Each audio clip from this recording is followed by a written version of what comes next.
All right, let's get into One this. more time. Play it again. I see dead people. All right, I'm gonna get us started, and we Oh can my do God. this. Um, all right, it's been a while. Hey, welcome to another episode of This Too Much on the Blackout Tips. Oh wait, actually no, it's its own feed. You can go listen to this anywhere you listen to podcasts. Just search This Too Much, and all of my me and my partner's podcast will come up. I am Rod, co-host of the Blackout Tips and co-host of this podcast, This Too Much, and I am never alone when I do this show. I am joined by award-winning singer and best female actor in the motion picture, 1972. Best co-supporting that. Why is this so much funnier now? I haven't read it in a while. Best co-supporting actress 2016 for Fences, along with Viola Davis. Golden Globe winner, future VP candidate for 2024. Man, she got to get on that. We don't got much time left. And author of I'm Telling the Truth, but I'm Lying, which is available everywhere you get books. It's my girl, Bassey fucking Ickby. What's going on, girl? It's been so long. It's Listen, been too long. I have never been more excited in my adult life. I'm not even joking. I am not even joking. I am ready. I have had a time. I want to be. I wore my this hat. I got Mm-hmm. it in my snowfall package. It's from Compton. I was looking in my closet like, do I have anything to show allegiance? Do I have red? Do I even own blue clothing? I don't know. But I'm rooting for everybody black shirt because I figured that doesn't Okay. include Drake. So Unity. we're good. It's all about unity, man. And also, like, I feel like we talk all the time, and I think for the audience that does nothing for you guys, I'm sure.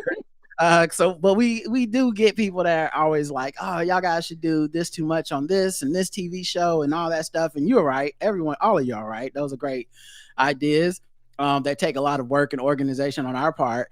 But when the inspiration hits, okay, you never know till it hits, and it just happened to hit with this Kendrick thing, which is, I mean, I go way back. I'm a stan for Kendrick for a long time, since like Section 80 overly dedicated days. And I've been evangelizing for this motherfucker forever. And it feels so good to finally have the moment where I'm like, y'all see what I was talking about? And now everybody's here, and we're having a great time with it. Bossy, let me ask you this before we get into this breakdown. What was your, like, what were your feelings about Kendrick before this beef stuff started, just as an artist and everything, before anything happened with this Drake stuff? I'll be perfectly honest with you.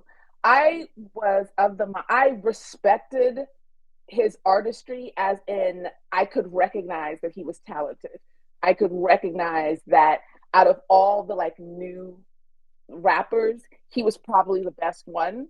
But because I am so stuck in my era, I have a really difficult time giving new hip hop a chance. Do you know what I mean? So you told me to listen to Mr. Morale, and I did, and I was like, oh, this is amazing. But it just never really like sunk in what was going on because I didn't take the journey with him. Mm-hmm. But if somebody was to be like, oh, what's your favorite like recent rapper? I'd say Kendrick, because I just recognize that he's that good, but I just never really invested. After, I think what I hear first, I heard Like That, just because I watch a Mm-hmm. lot of YouTube and people were reacting to it. I was like, I heard Like That and I was like, oh crap, like this guy is rapping. Like he's a rapper. And then I went back, and then well, no, the beef happened, and I'm listening, and I'm like, because I'm a poet, Mm-hmm. I'm listening, and I'm like, wait, does he mean this and that? And then it got me into like his old double, triple, quadruple, Mm-hmm. fucking genius entendre type shit. Then going back and revisiting Section 80 and coming all the way to literally to Not Like Us. I was like, no, like my favorite rapper of all time is Mos Def. Mm-hmm. Always. I think that Kendrick is better than Mos Def. Yeah, Kendrick I has mean, been my favorite rapper yeah, for 20, no, Mos has been my favorite rapper for almost 30 years. And yes. Like Kendrick has got it. Kendrick is like if most had the work ethic of like Jay-Z or somebody, like where Mm. they were like, oh no, I want to stay within hip hop and always be creating hip hop for the rest of my life. Kendrick seems singularly focused on making rap music, and I think Yeah, he's he's so Kendrick to talented. me is a less okay. I think that Most Def is jaded by the industry, and he treats it as though he is jaded, as opposed to Kendrick, who I feel has issues with the industry, but feels like he's important in the industry to do what Mhm. it is that he wants to see in the industry. Right, And I right. think it's a whole different thing. And I think also Most is so talented in so many areas that is like ashamed if he didn't, like, what if he didn't explore acting?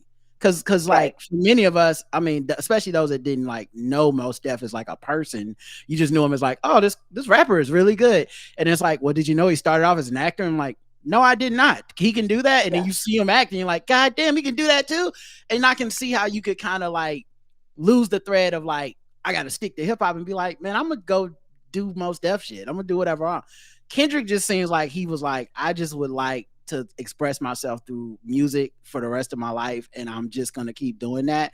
And instead of like pursuing other avenues, when he takes a break, I'm taking a break to pursue the inner depths of my soul so I can come back with more music. With more music.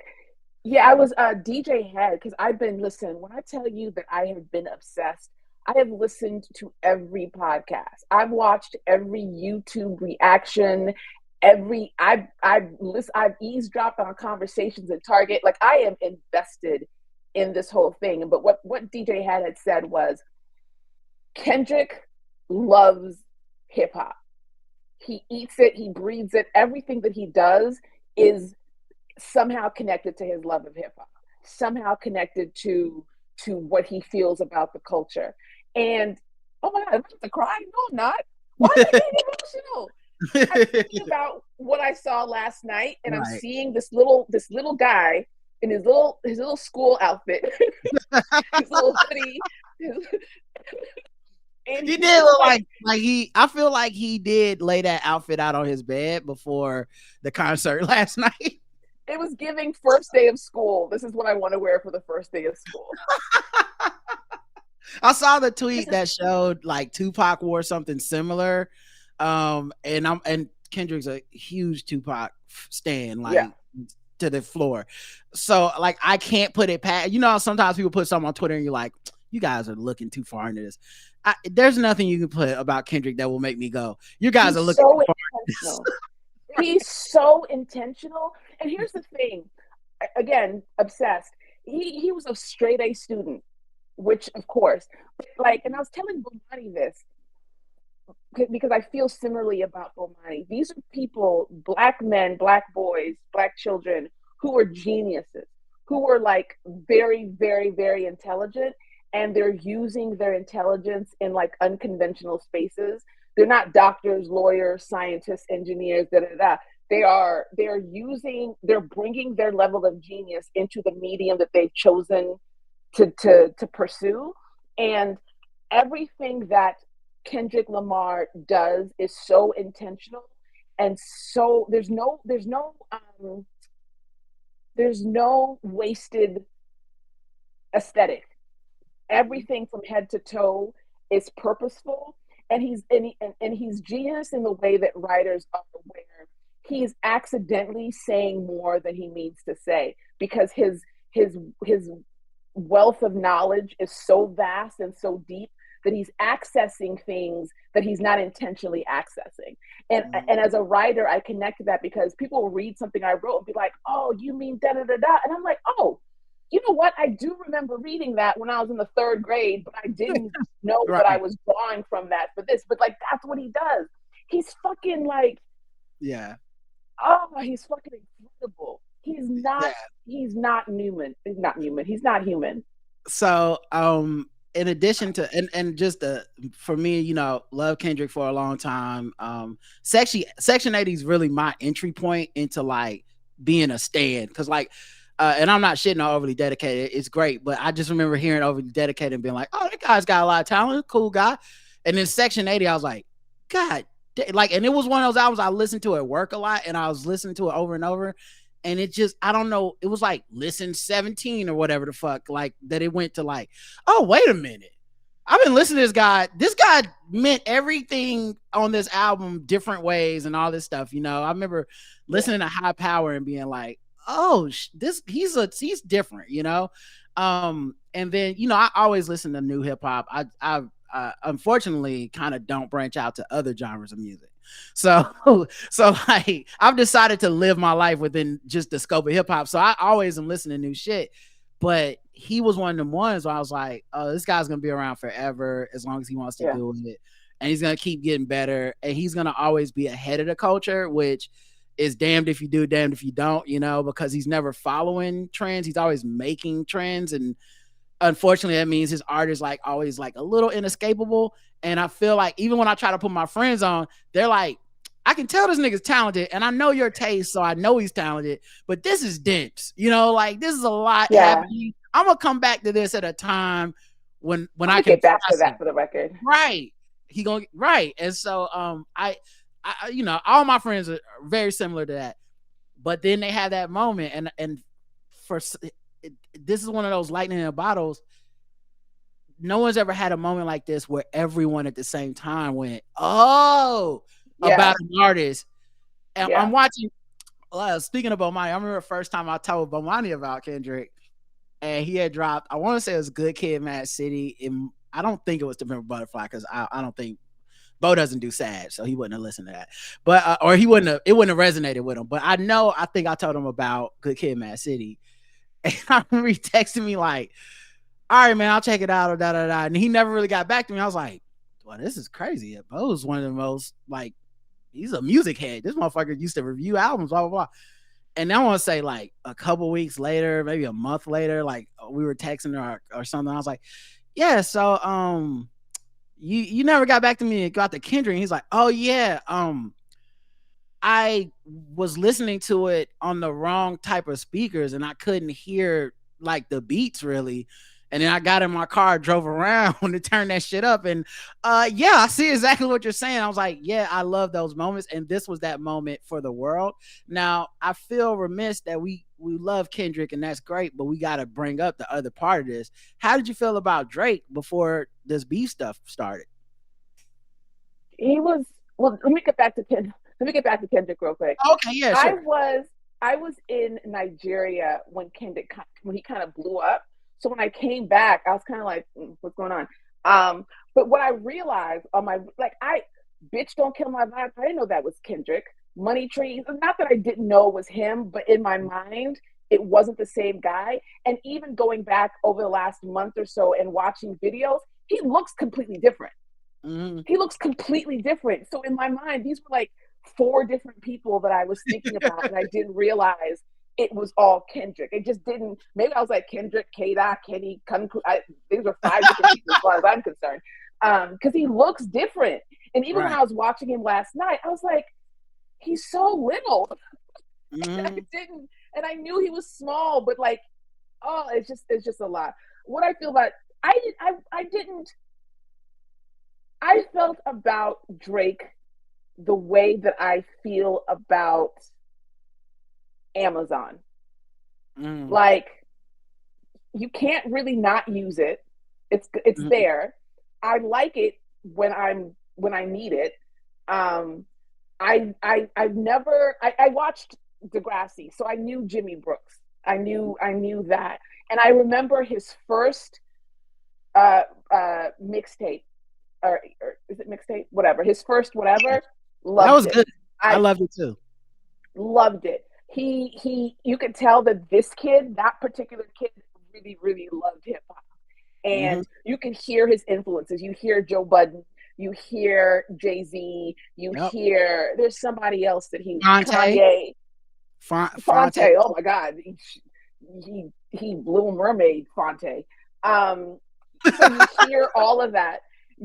All of that. And I was like, oh, he's really talented. Because I remember I watched the fuck out of Degrassi, and I was way too old to be watching Degrassi.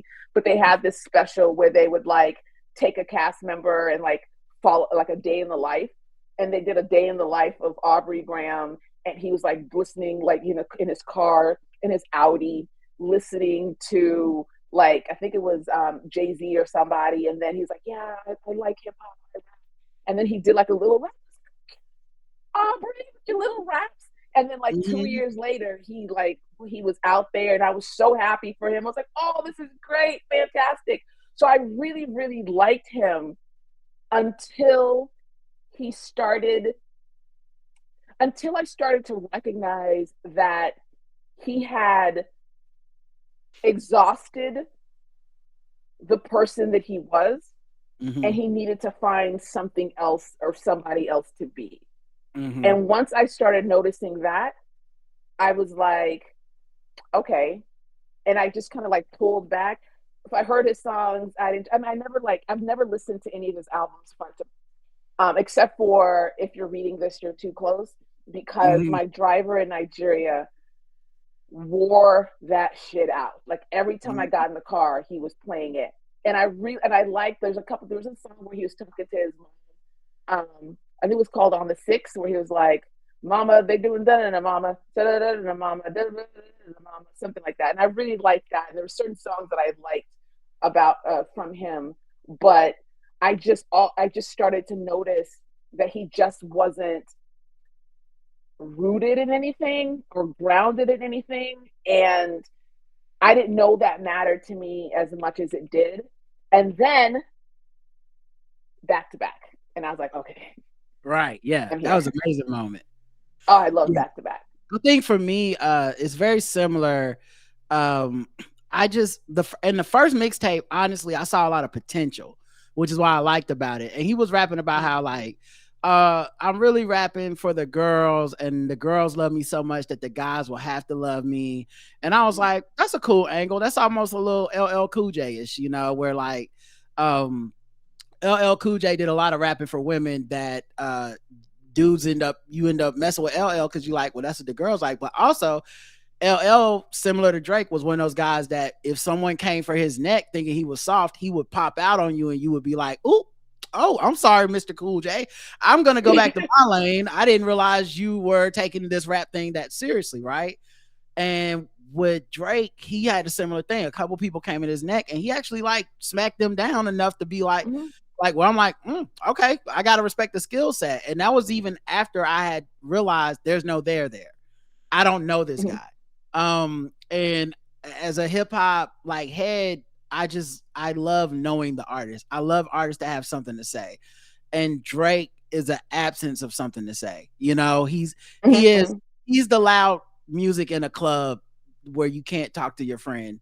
You know what I mean? Like that's his whole vibe. Is like if you're sitting in a VIP section of the club and you're like, we're just vibing, having a good time because we can't talk to each other right now, and that you need music for this. And he's that. You know, Most Def said what? So many SKUs.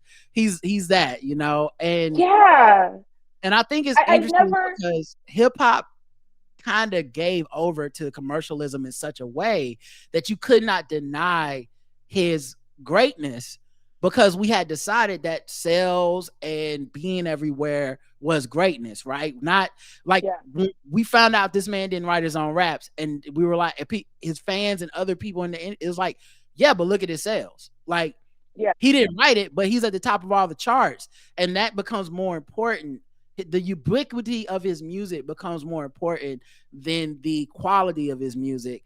And I think that led to a lot of resentment for people our age because we're like, no, nigga, that's against the rules what you're doing. And enough of the world went along with it that even people our age, because he had like a 10 or 15-year run of being on top of hip hop. I think enough people our age had to go, I guess I just don't get it. Yeah. So, but one thing, the thing about Drake too is that it's almost like I don't think he's untalented. I definitely think he's talented. Like I think when I heard the songs that he wrote for other people, like he wrote the song for Alicia Keys, Unbreakable or something like that. He wrote some song for Alicia Keys, and he wrote a song for Beyonce, And like he's in his bag when he is not trying to be this hardcore person. And I think that there was a shift where he went from being this I, I think of him like Sammy Davis Jr. I don't know why that name keeps coming to my head. Where he happens to be good at rapping, but rapping isn't necessarily his talent, and he hasn't figured out that that's not his talent, or he wants it to be. I should say he should not be in a conversation about the greatest of all time. He shouldn't. When it comes to rappers, he just shouldn't. And I don't, and especially during these last couple of months where you're able to listen to his music closely followed by somebody who is very, very talented, and you see just how pathetic it is, how much it does not measure up, how it should not be in the same sentence, how it should not be even spoken about within the same like scope at all. It just doesn't. It doesn't measure up. Yeah, I think and yeah, someone said in the chat it was Unthinkable is the name of the song he wrote for Unthinkable. These. Yeah. And I agree with you on a lot of that. I think also the lack of substance made him a chameleon. And so how I always say, like, Kendrick's ahead of the curve artistically, and it's always going to be ahead of the curve artistically. It's always going to be a little bit of a challenge to get into his music because he's always like right before everyone else gets there. You know, like what I love about Mr. Morale and Big Steppers is that it's ahead of everybody else. It's where everyone doesn't realize it's where we all need to go, which is like turn off the social media, turn off the phone, get into some therapy, think about yourself and your life and the people that are real that you really affect. Come to grips with that. Understand like forgiveness and compassion, breaking cycles, stuff like that. You know, like really important shit. And people are like, boring. I'm like, okay, well, in 5 years, we'll be back here and you'll be like, man, you know, I was all wrong about that album. Well, and you people are know, doing that. yeah, and it's really cool to see because of this moment. But Drake is similar in a way in that he is deceptively 1.01 seconds behind the curve. Deceptively, like he finds the people who are right ahead of it, latches onto them, just sucks the soul out of what they're doing, mirrors it into his own art, and then we walk around like, yo, Drake dropping. He's an innovator. Right. Oh, he got a dance hall album or whatever. It's like, how he got a dance hall album? Didn't he start off way over here? It's like, oh, before we can look into that, he just dropped a drill album. Yeah. You know what's funny though? Like I said, I was in Nigeria when Kendrick kind of whatever, but conversely, when I was listening to if you're reading this, blah blah blah, because of the driver. When I came back to the States and I heard Future, I was like, why does this guy sound like Drake? Not knowing that he had taken that, and like he does that all the time so that his fans who are not hip hop fans, they're fans of Drake, right, give him so much credit for that without knowing that he is siphoning off this culture from different people. And on the one hand, that's what I'm thinking, Sammy Davis Jr. It's entertainment. Right. It's entertainment, and he's very entertaining, but he is not an innovator the way that I think that he is. Him being a hit maker is because he recognizes when somebody is about to make a hit and he jumps on it, and then it becomes his thing. He's not a hit maker. He's a hit joiner. Yeah, he's ironically, he is what people accuse Jay-Z of being. Remember for a while, everybody was like, Jay-Z's always just hopping on the wave. And I think he really killed that shit when he like made Death of Autotune, because it was like, if he was a wave hopper on there, he would not have killed what hip hop was about to do. And he wouldn't have killed, remember when he also was like, take off those big ass fucking shirts and put on a suit or whatever. It's like, and like people did it. People were like, yeah, gotta get a button up. Like, it's like, like he beat the allegations in a way Drake hasn't. And the other thing that really hurt Drake too, I think, is we live in an age of social media, and so the receipts are right there. So like as this beef's unfolding, people are finding the evidence, and he just happened to fuck with the wrong guy, because he wasn't a guy who was going to come at him and be like, I'm a better rapper than you. He went to a guy who deconstructed him as a I would even say worse than as a person, and say as a like cultural construct. He just dismantled Drake TM. And so the receipts kind of reported themselves when people were showing like reference tracks were leaking. People were pulling up like artists like, oh, here's Dram dropping his hit in this time, and now everything Drake drops in that era sounds like Dram, and Dram never got to blow up because Drake basically stole the sound and took the credit. That shit XXXTentacion. Yes, it hurts him in a way that I think another rapper couldn't hurt. Like, no offense to Meek Mill. Meek used to be a battle rapper. Meek couldn't hurt Drake in this way. Yeah. It almost like in a low key way, like Meek had to die. Pusha had to win the battle, but like not be as big an act as Drake. So you can rationalize that into some type of weird loss. Megan, he knew not to respond to Megan Thee Stallion because he knew that was just a bad look all the way around for him. But Kendrick was the one dude that took all of their Infinity Stones, put them on his glove, and was like, I'm gonna hit you with everything I've seen you do, everything I know you're about to do, and I'm gonna hit you so hard you're not even gonna see that that's what I'm doing, and you're gonna do what I said you're gonna do. And here's the thing with that too. Drake can't, and his fans can't be like, oh, I have more money than you because Kendrick has money, and also Kendrick doesn't give a fuck about money. That's not going to hurt him. I have more charts or more hits on the chart. Okay, you also have 27 times more albums than me, so I don't give a fuck. And because of the shit that I do put out is quality, and it beats you every time I happen to be out. I have more awards than you. I have like all the things that matter to you, I got. So you can't hurt me with any of that. So the only thing you can say is I'm short, which I've been my entire life. So okay. Right. But also the fact that Drake had so little respect for Kendrick is something that I'm very confused about. He did not take him seriously. And I don't know. I have some like reaches as to why that is.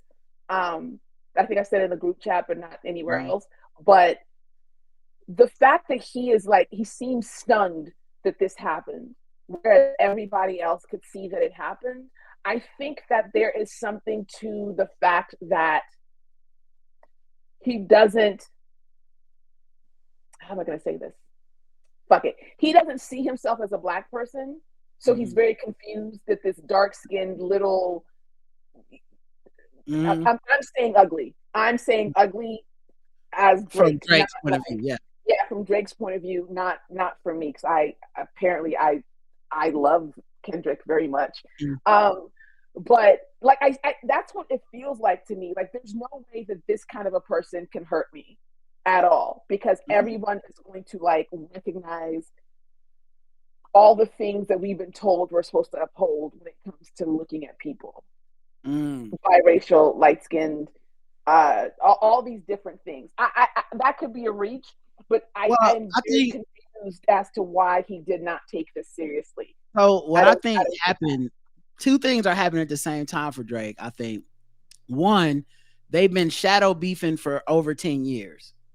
So he's been talking shit about Kendrick the whole time. Kendrick's been talking shit about him the whole time. The world hasn't truly acknowledged that they're talking shit about each other. Like the world has been like, I guess these guys on, maybe that's about Kendrick. Okay, maybe that's about Drake. That sounds like it's about Drake. But you know, neither guy was confirming it. Neither one was saying each other's names. And I think when you're in a cold war like that, shit is escalating. The water's getting hot and it's starting to boil. You don't know because you just like, it's 1 degree hotter than yesterday. And it's like, no, this nigga's boiling angry. So I think that was a big thing for him, was he just was like, oh yeah, I'll just shoot a couple bars his way and let this motherfucker know that I'm not the one to play with. I think that was one. Two, what Drake doesn't realize is that, especially this is why Mr. Morale is so important, but it's all the albums if you go back and listen.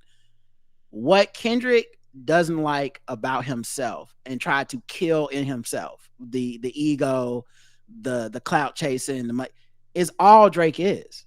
There, we don't know who Aubrey Graham is. He doesn't rap about it, he doesn't talk about it. All he talks about, women, money, fame, clothes, shit like that. And I think he was so unprepared to be told you are naked. You know what I mean? Like, you don't have any clothes on when I'm looking at you. And I'm getting to tell the whole world, this motherfucker ain't no clothes on. And that was that, he couldn't see that coming, because who else could have done it? You know what I mean? Like, every other rapper who don't like him can't do it. Future can't do it because Future has no clothes on. You know what I mean? The Weeknd like this was the one nigga with enough substance for people to be like, I not only do I respect that he's coming at you, he's making me agree with him. And that's just so hard when you are calculating your value system completely different. So everything that he used, I'm tall, I make more money, I'm good looking, you mad because I get hoes. He didn't even understand what Kendrick was saying. But also, there's a couple of things. I feel sorry. I feel bad or some compassion for Aubrey Graham, because the things that have come up based on all of this has shown me that this is a wounded human being. Like, the stuff with his dad, the stuff with his upbringing, the stuff with not knowing, like, Drake has become this this ego shield that is protecting Aubrey Graham from the shit that Aubrey Graham thought that he had, like money, fame, all that stuff, and had risen above all the things that he probably was like stressed out about when he was younger, when he was a kid. Because in the beginning, he was welcomed and embraced. Because people keep saying, oh, you know, Kendrick used to like him, and what changed now? And it's like, Drake changed. He's not the same person that showed up in 2009 or 2010. He changed. But I also think that there's something about the way that I said that Drake does not move through the world like a black man. When you think about, when you hear the rumors about him like sleeping with all of these his friends' exes or currents or whatever, black men don't do that. You don't do that. Like, you don't. If you do that, you're ready to die. Like, you're ready to crash out over this person. You don't do that. I made a joke on their podcast a long time ago when I had white friends. I went to their wedding, and like 3 or 4 of the people in the wedding party had fucked each other, and like the groom and bride were getting married, and they had fucked people within the wedding party. And I was like, I didn't know this was a cultural difference. This has never happened with black, like I shouldn't say never, but I can't imagine it. I've never seen it. I'm sure it's happened somewhere. Don't write in. I know you motherfuckers all know somebody. Y'all have all seen Best Man Holiday or whatever. But that's such a different, like, we made a movie. Like, the Best Man Wedding is like a movie off of, like, this would never happen. People still get mad about that ending scene to this day, where like a motherfucker got engaged in someone else's wedding. Like, fuck the premise of this movie, fuck the lesson and the moral we're supposed to learn. This is crazy. This man Drake is a sociopath. He's going ingratiating himself with these American rappers, and then fucking their girls, and being like, and then dissing the rappers on the way out, by the way, being like, unfollow on this thing, subtweet you, sub rap about you, fuck you, you ain't shit, I'm moving to the next guy. Bro, these are you crazy? And also, why are you talking about these men's wives and fiancés and girls? You don't do that. Black men know not to do that. You don't talk about somebody's mama. You don't talk about their girl. You don't talk about their baby. You don't do that. And for him to have done this multiple times, like, what is wrong with you? He just doesn't speak the currency of American. Okay? Like, the currency of American blackness is different than just being black. And he comes off like a cultural tourist. And I think for the sake of the industry and the money, a lot of people kind of held water for him because it was like, yeah, but I mean, you do a feature with him, you get a number one fucking song, maybe you win a Grammy, maybe you get people to buy, and I think a lot of people were just kind of gritting and bearing it and being, and also these are prideful black dudes. They not fitting to be on the album talking about, I can't believe you fucked my girl, fuck you, Aubrey Graham. So they gotta do the subliminal shit, like you could have that little bitch because she ain't mine. I'm like, sure, Future, we know you cried that night. It's okay, bro. But I know you and Metro, I know it y'all, hurts. yeah, y'all bonded over the fact this man was fucking y'all girls and shit. But it's cool. The Lil Wayne thing, stuff like that. But I think he never thought a guy like Kendrick could exist, which is this guy who everything you want to expose about him, he's exposed. So like it and then like not just that, but he tells you like you're gonna listen to Mr. Morale and fabricate stories about my family life.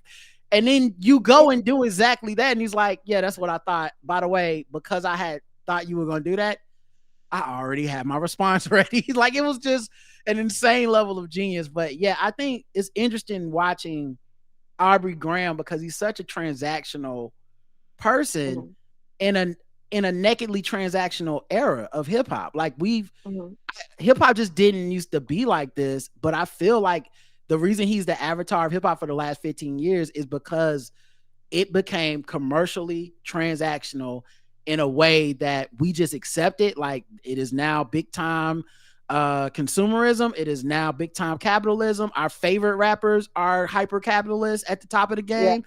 So why the fuck wouldn't this guy from Canada be able to like smooth his way in and run things?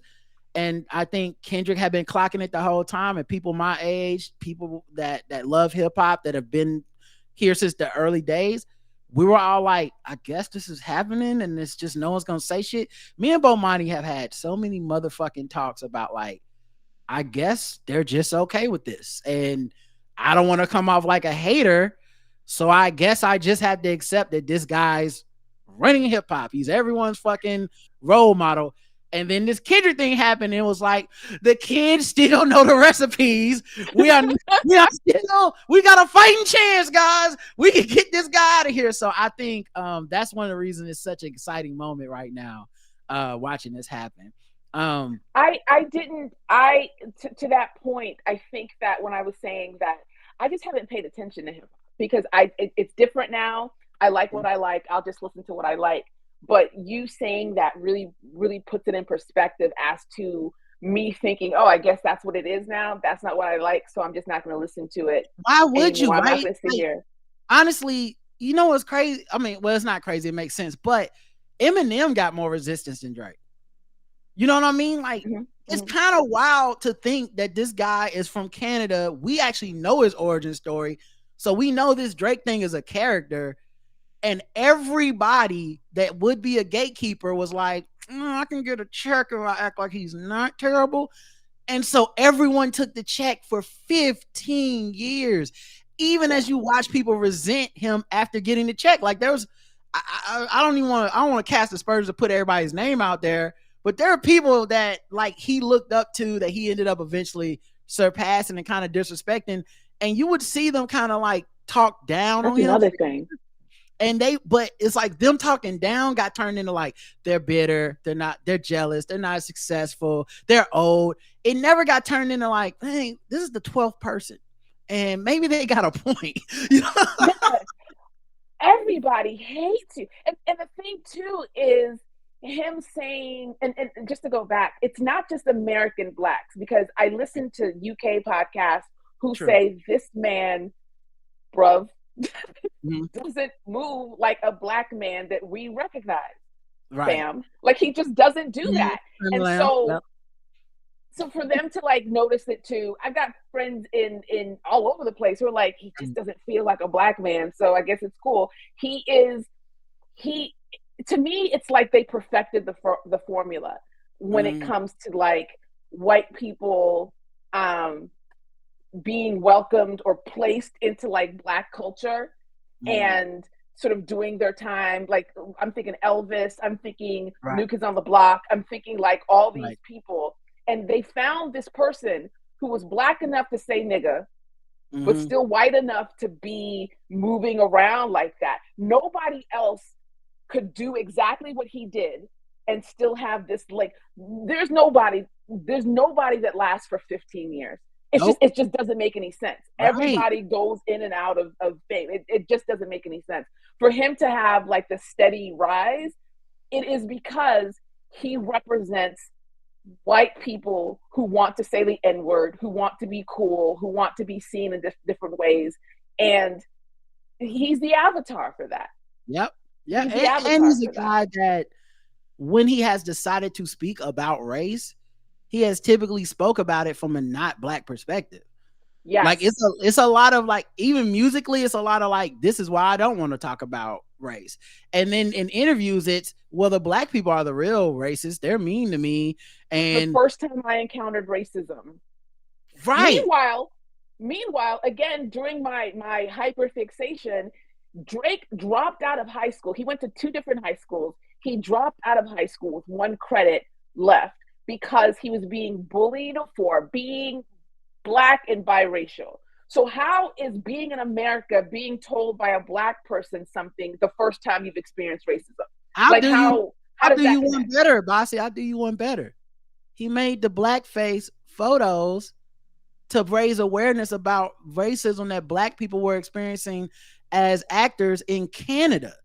So for you to then years later be like, I didn't even experience racism until I got to America, then what was the blackface photos for? Because you This said that. this proves my point. He is the avatar. This is what white people say and do when it comes to, well, black people are just as racist. That's some white shit. Yep. That's Yep. some white shit. Yep. And it's a very rudimentary understanding of race to not understand to be offended that a black person in America who's like, yeah, man, no offense, but the racism is fucked up down here in a way it's not in Canada. And you to be like, well, now you've made racism against me, sir. Like, what? Crony, That's, how dare you? how dare you, famalam, or whatever accent I'm doing this You're week. cheesing me, fam. Yeah. So all right, that's a lot of the Drake. So Drake in perspective, and before we get into last night's set, the other thing I want to just go through is just like a little bit of the timeline of the beef. I'll speed it up, of course, but like that. Well, actually, no, first person shooter, which I've always, that song now, first of all, I loved that song when it came out. I'm not even gonna front to y'all. It was on my gym playlist. I was listening to it in the car. I thought, this is so nice. It's so cool for hip hop. Look at this. Look, only thing can make this better if Kendrick was actually on the track with him. Why they keep shouting out Kendrick, I don't know. That's a weird thing, but I guess they just don't want no smoke. Anyway, I love that these guys are giving credit to Kendrick, right? Then Kendrick's like that verse, to which I went, damn, they tried to hug him and he stiff armed both of them in the face. Get the fuck off of me. We are not together. We are not friends. It is just Big Me. How fucking dare you? Fuck this thing. It is Big Me. It's me. And I'm not like, and the thing that's funny about like that, he doesn't directly say their names in that, but he says everything that lets you know it's them. The for all your dogs getting buried, that's a K with all these nines. You're gonna see Pet Cemetery. Pet Cemetery. Like, it's poetic. Right. I'm really like that. Right. Like, but it, you know. I keep raising my hand like I'm in school. No, you got it. It wasn't about J. Cole. Like, when I heard it again last night, I was like, how did we ever think that this had anything to do with J. Cole? J. Cole was just in the way. He was like, I'm going to have to shoot you to get to this other guy. So move or get shot. It was all about Drake. I think there was one line about J. Cole in that whole verse, and it was, if you walk around with that stick, but you ain't Andre 3K. That's it. That one line. And I'm like, J. Cole just dropped the stick and now you're out of it. You're not, this whole verse has got nothing to do with you. If you let the cane go, you are good. You are Gucci, buddy. And I do still to this day, I'll say it every time we talk about this. I owe Jermaine Cole a huge apology. I became aware of the beef because I asked you what happened with Cole. Yes, I am so You're like, I sorry. hate it. I have never been more wrong in my life about something. Uh, I, he got told, "This ain't about you," and I, I as a hip hop thing, I'm like, but it's hip hop. We just send a verse back. We battling. And then it reminded me of real life when I used to go play basketball in other people's hoods, and I'd be going with some people that I knew, and be like, okay, let's, or you play with some strangers or whatever, and y'all playing against a group of guys that know each other, and you quickly discovered during the game, oh, they don't like this nigga that's on my team. They fouling all of us, but this shit is about y'all. And I'm not getting fucked up because of y'all strangers. This is like, we didn't come over here together because we're friends. Like, nigga, you're apparently a bad person, and I'm in the middle. And I think Schoolboy Q called J. Cole and told him, hey man, this ain't really ever been about you. So if I was you, I'd take my song down, that 6-minute drill, take that shit out, and maybe don't do any more performances of first person shooter. And J. Cole, a real ass dude, because he really didn't do it. I don't know if you heard the story. I'm sure you have at this point, but at the Dreamville Festival, him and Drake were supposed to perform first person shooter. This is after Like That. He was supposed to perform that I think it's after Like That, and maybe even after Push Ups, but he was supposed to perform that fucking song. No, it was before Push Ups. Before Push Ups, but after Like That. Because 7-minute drill was 2 days before. Yes. And so he hadn't done Push Up yet. This nigga didn't do 6 minutes. He didn't do the drill, 6-minute drill, and he didn't do Like That. I mean, and he didn't do first person shooter. And Drake was there, and that was the delay in him coming out. And he went on stage and apologized and said, no matter what you say about me, Kendrick, I will not be saying anything else. Take it off the shit. Do what you do, boy.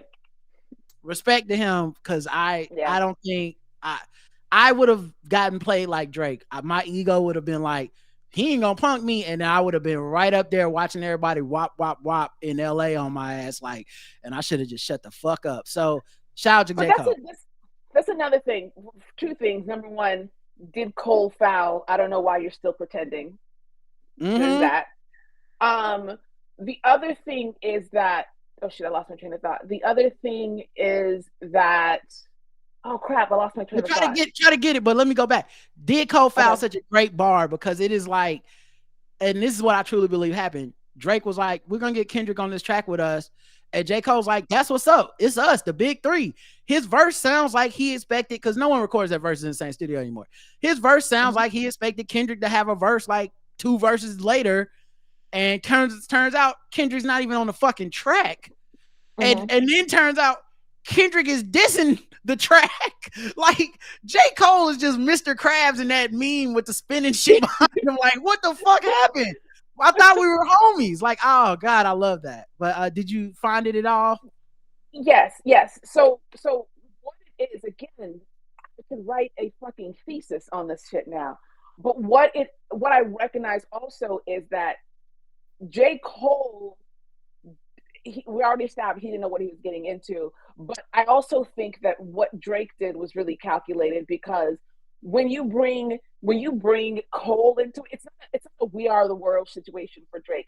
You do not praise somebody that you feel is an actual threat to you. Not the way that he praises J. Cole. He's like, yeah, this is my man, my dog, he's the greatest rapper, whoever. You don't believe that. You don't say that. You'd be like, oh, this is my man, I love his work, or whatever. You don't talk about that person like, oh, I'm just trying to be like you, unless you know for a fact that you don't really respect what he does. So what he does is he brings J. Cole onto first person shooter, wants to bring Kendrick on so that he can sun both of them, because now that's his song. So they can go on tour together, but who's headlining? It's Drake. Drake's headlining, because y'all his sons now, because he brought you on. The number of times he mentioned, I brought them on tour for the first time. I'm the one for the first time to the first time. I watched this video, this YouTube video last night or the night before, that was explaining why The Weeknd has problems with him. And a lot of it was him, like, every time he'd bring The Weeknd out, he would remind The Weeknd and everybody that he was the first person I was the first person who heard your work and said that you needed to do blah blah. I brought you, like, he does that so often to the point where it's no longer about we're peer, we're all the big three. Right. It's like it's me and then it's y'all. And I think that Kendrick definitely peaked game on that front too. So again, was not about Cole, it's about Drake and his the ego. other thing too is Drake is doing this at a time where he knows he's been dissing this dude for 11 years and the guy's been dissing him back. So that's why I think Kendrick's like, oh, you just threw Cole in the middle of this and you didn't need to. Because he catching it, but he catching it because of your ass. You knew I wasn't hopping on no track with you. We've been shitting on each other. Why the fuck would I ever do that? You know, we got what do you say? You know, we got some shit to address. Like, like you got to come talk to me as a man before you just assume I'm doing anything with you. Don't send anybody. Don't get me through. And the thing too is that I realize is that Drake is so jealous of Kendrick. So jealous. When he opened up, I mean, we're getting there. We're all, you know how we do. Well, let me hold on. I would also say this is why I'm not like, I don't understand his rationale. I think he also was scared of Kendrick. And the reason I would say he was also scared, you sent a cease and desist on a diss track, fam? On a Like That record? Why would you do that? Like, even if you wanted that to happen, you have to understand you've just given the enemy another weapon. It's like giving this nigga a knife, like, hey, tell everybody about the time I fucking tried to kill you. And he's like, all right. like, why would you do that? It's so fucking transactional and not of hip hop culture. You it's like, even if you are scared, you pretend not to be scared, which he started doing after that. Was like, oh, hey guys, I'm actually kind of bored about this beef, but I go ahead and diss this little guy. I'm going on vacation. Oh, sure you are, buddy. Sure you are. Post another selfie. You know your ass scared, but it'll never make sense to me that he knew enough to be afraid of the guy, but not enough to leave him the fuck alone. But I guess it just the peer pressure is too much. Yeah. I think that he really views, and I'm running with this theory now that I think about it, like this, like, what does this little guy, this little dark-skinned, I'm sorry, I'm making that up, I'm reaching, but in my mind, the more I think about he does have some colorist lines. I'm a light-skinned, but he does have some lines that reference, like, I'm light-skinned, but I'm still a dark nigga. Yeah, like, he has Drake got some lines that might make like these two, what did he say? These two light-skinned kids that should be cute. And then he said something else about being light-skinned. And the way that he says that he's light-skinned pisses me off. I don't know what it is. It pisses me off because, like, I mean, you are, but you're also not. Right. Yeah. Time. It's very weird. It's very weird. All right. Strange. So. There's a lot of stuff that he says, and I'm like, oh, I don't. But just going back, when he was like, in the Heart Part 6, he was like, the Pulitzer Prize winner is definitely stuck. You have to bring up these Pulitzer Prize. Like, why? Bassey, he said, give him another Grammy. Nigga has 17 Grammys to yours 5. Oh, Kenny just opened his mouth. Somebody right. Like, you're literally letting us know like how you said, it's so funny how opposite it works, but how you said earlier, Kendrick's a level of genius where he gives us more than even he intends to, because he's thinking on so many levels that we're like, damn, that's actually more insightful than you even saying or whatever. Like, Drake gives us more than he pretends to, but not in a good way. Like, even starting his rap out repeating Kendrick's, like, you know, like when Kendrick's like the famous actor we once knew, and he's like, the Grammy, the Pulitzer winning. Like, why are you stealing that? And also, you would die if you could win a Pulitzer. You would literally kill somebody to have that accolade that you'll never get, because you don't make that kind of work. You would kill to have this. If you had the 17 Grammys and not the 5, you would have started the rap with that. Kendrick didn't even bring that shit up because he don't give a fuck about that. This is solely about Aubrey Graham. You brought it up. And it also the song, I don't remember what the song is, when he was like, I don't know, something about your shit is, I don't know why there's something, your shit is not that inspiring. Mm-hmm. It's like, where did that come from? Like, you're That rapping like you're trying to free the slaves was such a funny bar, but so like, oh man, it's like watching somebody play the dozens, but you know that the other person's what it's gonna be already. I laughed when he said it because I was like, that is like a funny, comical thing to say. Kendrick's not playing games with you though, so unfortunately, Why are you playing? Like all of it. I listened. We're not. Let's get there. But yeah, I'll yeah. just say it quickly. Family Matters is not that girl. Everybody trying to be fair, trying to No. be unbiased. Like, well, if Family Matters would have had a chance to sit, it would have. No, it wasn't. That shit was trash. I'm sorry. And The last part was pretty good. Like, I like the way that he was rapping. I like the flow. I actually prefer yeah, Push Up. I think Push Up was actually I really like push solid. up better too. I actually like push Yeah. up. I think, I mean, unfortunately for him, it just wasn't that type of fight. It's just he would those songs would have beaten 99% of rappers because 99% of rappers are full of shit. And so Mm-hmm. pointing out that they're full of shit to their audience would work because you'd be like, oh, this guy's he's been full of shit the whole time, everybody. But with Kendrick is it, and I was explaining this to a friend on Facebook who was in denial for a while about Drake losing. And I was trying to explain to him credibility. I was like, okay, but you're telling me the way that you feel that this is even is specifically because you're treating them both with the same level of credibility. Not to make it political, but that is like saying Trump and Biden are both politicians. So how do we know who's telling the truth? I'm like, well, one motherfucker don't get caught in lies every day, and the other one does. When you hit a child, when you made up your personality, How can we believe you? You ain't give us nothing to believe in. What yes, said it all? Said it yes, all. and So when like, people were arguing with mm-hmm. Kendrick has not denied the allegations, he doesn't have to. He has earned enough goodwill and enough cultural cachet for us to be like, that Right, doesn't sound like something that it's, Kendrick would it's, do. it's some Meanwhile, yes, if some random podcaster was mad at me and they went on Twitter, it's like, Rod beats his wife, and it's some and it's someone that lies all the time. Say it's like, now I gotta name a name and it's gonna sound fucked up. So I won't name a name, but say it's someone, imagine a not credible person, everyone, and Joe they come out Budden, and they're let's like, just say Joe Budden.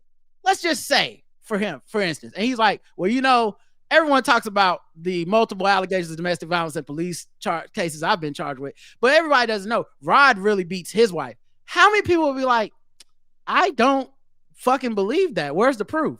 Well, he said that I had several police cases against me. We know those, they're typed out, they're right here, they're in the newspaper. Well, he did it, but you just gotta take my word for it. I mean, if you believe him, you gotta believe me. That's basically what the fucking argument was, and I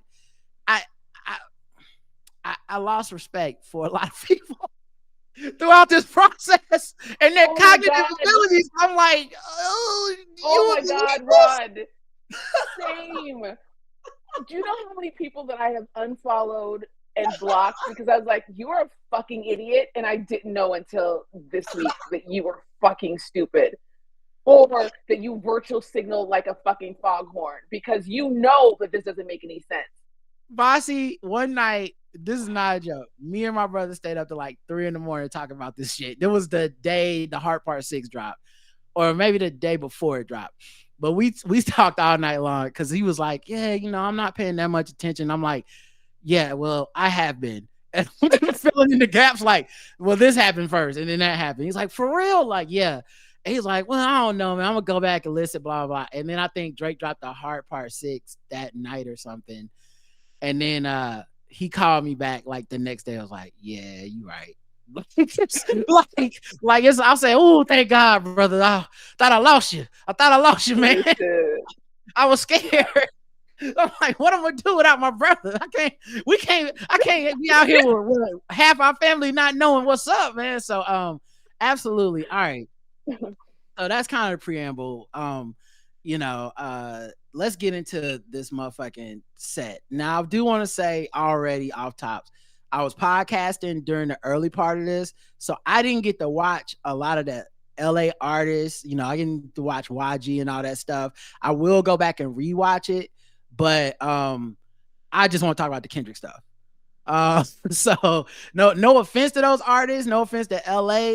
I tuned in right as they went to like intermission. Like I think Roddy Ricch performed, and then they motherfucking went to like a long ass intermission of playing like 5 seconds of every West Coast song I've ever. It's just like la da da da da. It's the motherfucking California knows how. Like what is happening in there? And then can I just say really quick though? Yeah, you because got it. I watched the whole thing, but just I appreciated the fact that the opening acts were very like it was almost like a talent show for the neighborhood, and so he brought on people that we would never have heard of, but everybody who's from LA knows. Like Tommy the Clown, I didn't know that was a thing, but apparently he is a fucking like LA legend or whatever.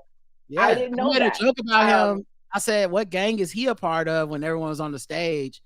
This is such a nerdy joke, and I just realized you won't get it as I was about to say it, but now I got to finish it because I brought it up. Fuck. Anyway, I said, "What part of a gang? Everybody on the stage is in the gang. What gang is he a part of? Is he part of the Twisted Metals, which is a reference to a video game with a clown that has rainbow hair?" Anyway, Bassey, that was not worth it. Go ahead. Nothing. I got nothing. Yeah, first of all, I'm a fan of this is gonna go back to earlier Kendrick, but there's songs of his that I didn't know were his, but I knew. Same with Mustard. TJ Mustard. I was like, oh, that's you. Oh, that's you too. Oh, that's you too. I had no idea how prolific that he was. And then also just like being able to see people that I've heard of, but because I'm not really into West Coast rap, past, I guess, Snoop from back in the day. I just thought that it was just a very, very good way to say without saying, this is what we do here. What do you do where you're from? Because I can do a 4-hour show just people from the West Coast, just people from California. So I thought that was really cool. Okay. Which is interesting because like until Drake got into this thing with Kendrick, I would have never thought about it. But as soon as he said Crody, it was like, oh yeah, you from Toronto, you don't put nobody on. Like nobody. Like you couldn't do this at your town, and I don't believe it's because your town doesn't have talent. I'm sure there are talented artists. You just would never try to. Here's the thing, though. Part of my research, the talented Toronto artists that he has discovered, write for him. He signs them, right, and doesn't put them out. The only one who's been able to like open the door and step outside to get fresh air is Party Next Door. Right. Everybody else writes for him. Roy Wood. There's another guy. I can't remember. He was trying to do that. He was trying to do it with The Weeknd, and The Weeknd was like, no. He tried to do it The Weeknd. Which is so greedy, by the way, because he trying to do it The Weeknd because Drake wants to sing.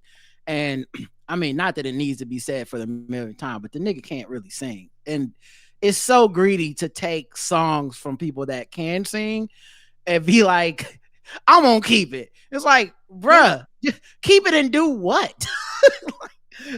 Most of Take Care was written by The Weeknd, apparently. Right, yeah. For the record, it's sad to say, that's when Drake lost me, was he kept putting all that R&B on his rap albums. I was like, I don't know this guy's vibe at all. I kept thinking he was going to outgrow it. You know what I mean? Because the mixtape was kind of like half R&B. I was like, yeah, well, he'll realize as he gets older, you need to go ahead and rap. He's a good rapper. And he was like, no, I'm going to be singing songs, sadly, manipulating women in the my womanizing ways and trying to gaslight them. And I'm like, forever? That's the thing. He went from being that sad lover boy, kind of like pathetic, to like hating women with a passion. So I was like, now who's your audience? Because now I'm confused. And I'm like, you gonna be like this forever? Like, look, we all watch our artists go through phases. Nigga, you're 40 now. It can't still be this. You gotta get over this shit. Watching the evolution of Kendrick Lamar Duckworth from I'm Kendrick Lamar, whatever that song is with A$AP Rocky, fucking problems. Seeing that guy just like being regular, whatever, at like, I guess he was like 20 something when that Mm-hmm. came out. And seeing him grow as a writer, as a person, as a performer, the fact that this man puts on, he was on SNL and he put on a fucking show, Yep. a show. And you can Yep. see him mature, his Yep. subject matter, his stage presence, everything matures. And then you look at Drake, who is a year older, maybe a couple months older, and still is giving you 20-year-olds. And he's Yep. still like surrounded by people in their 20s. And it's like, and I also have like a theory about that too, but we'll I mean, we may not ever get there. Yeah. But like, as far as him being surrounded by so many young people, and when you Mm-hmm. think about the fact, when I discovered, like, I thought he was like the cool kid at school. I didn't know that he was Mm-hmm. being bullied. So Right. he is trying to relive. He's trying to be the person that he wanted to be. Um, Mm-hmm.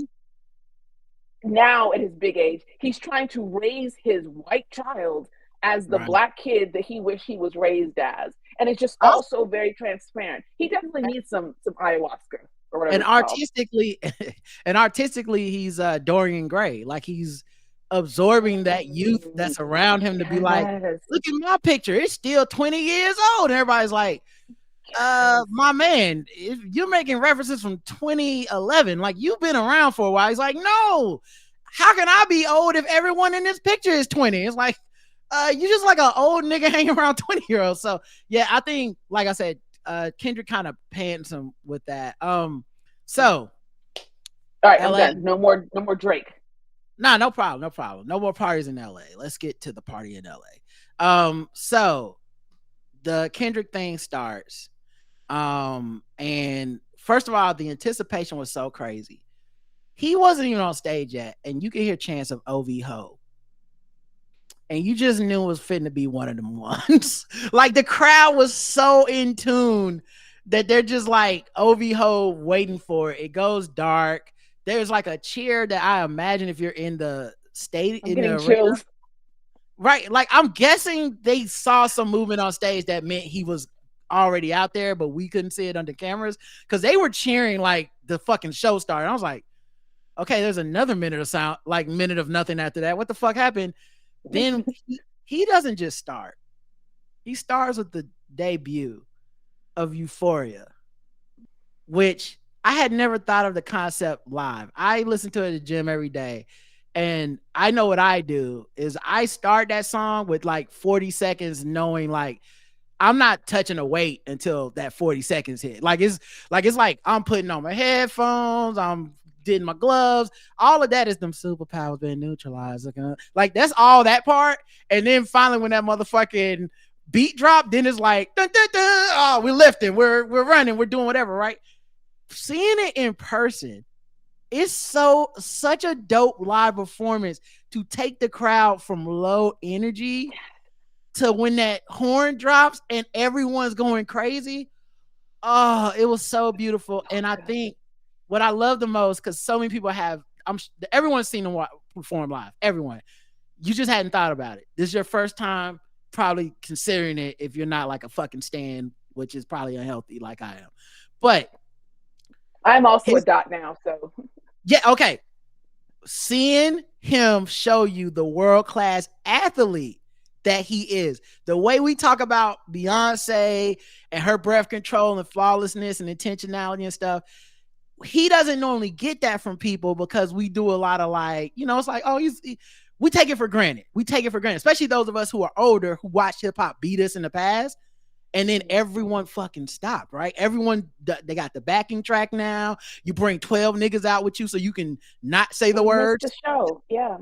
Yeah, and like, so I don't want to say they're not taking it seriously. I think it's just a very hard job, and most of these niggas are on drugs and drinking and shit. So it's just like, of course, in the studio, I can say that verse, but now I'm running around trying to do a show.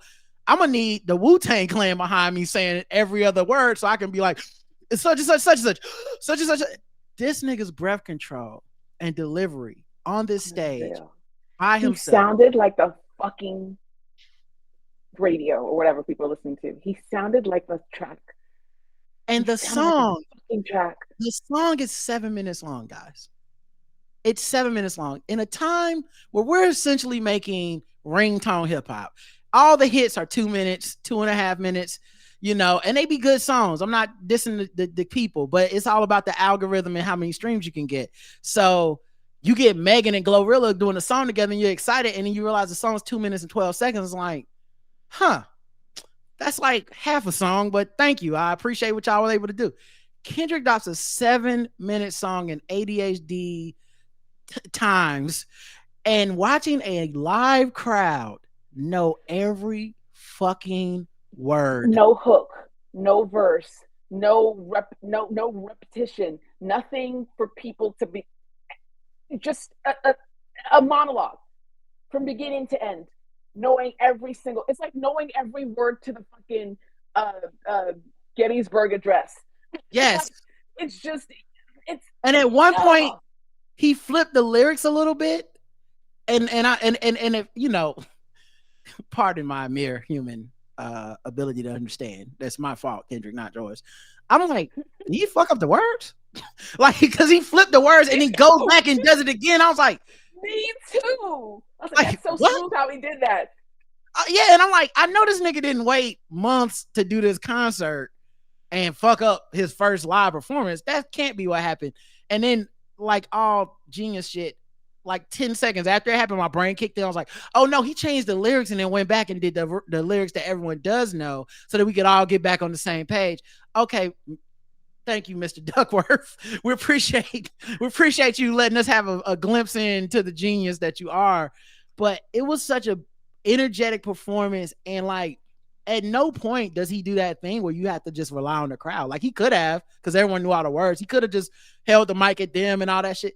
He did the fucking song, high energy, running up and down, pyrotechnics, but at the same time by himself. It was so beautiful. The shot of the wop wop wop. Oh my god! Like even the coordination with the camera work, it was flawless. It could be the video for the song. Like that's how good this was. It was when he started and he was like just kind of crouching and he was just like saying the beginning and then watching, because you hear the song and you hear the energy like stack until like the crescendo at the, like you hear all of that.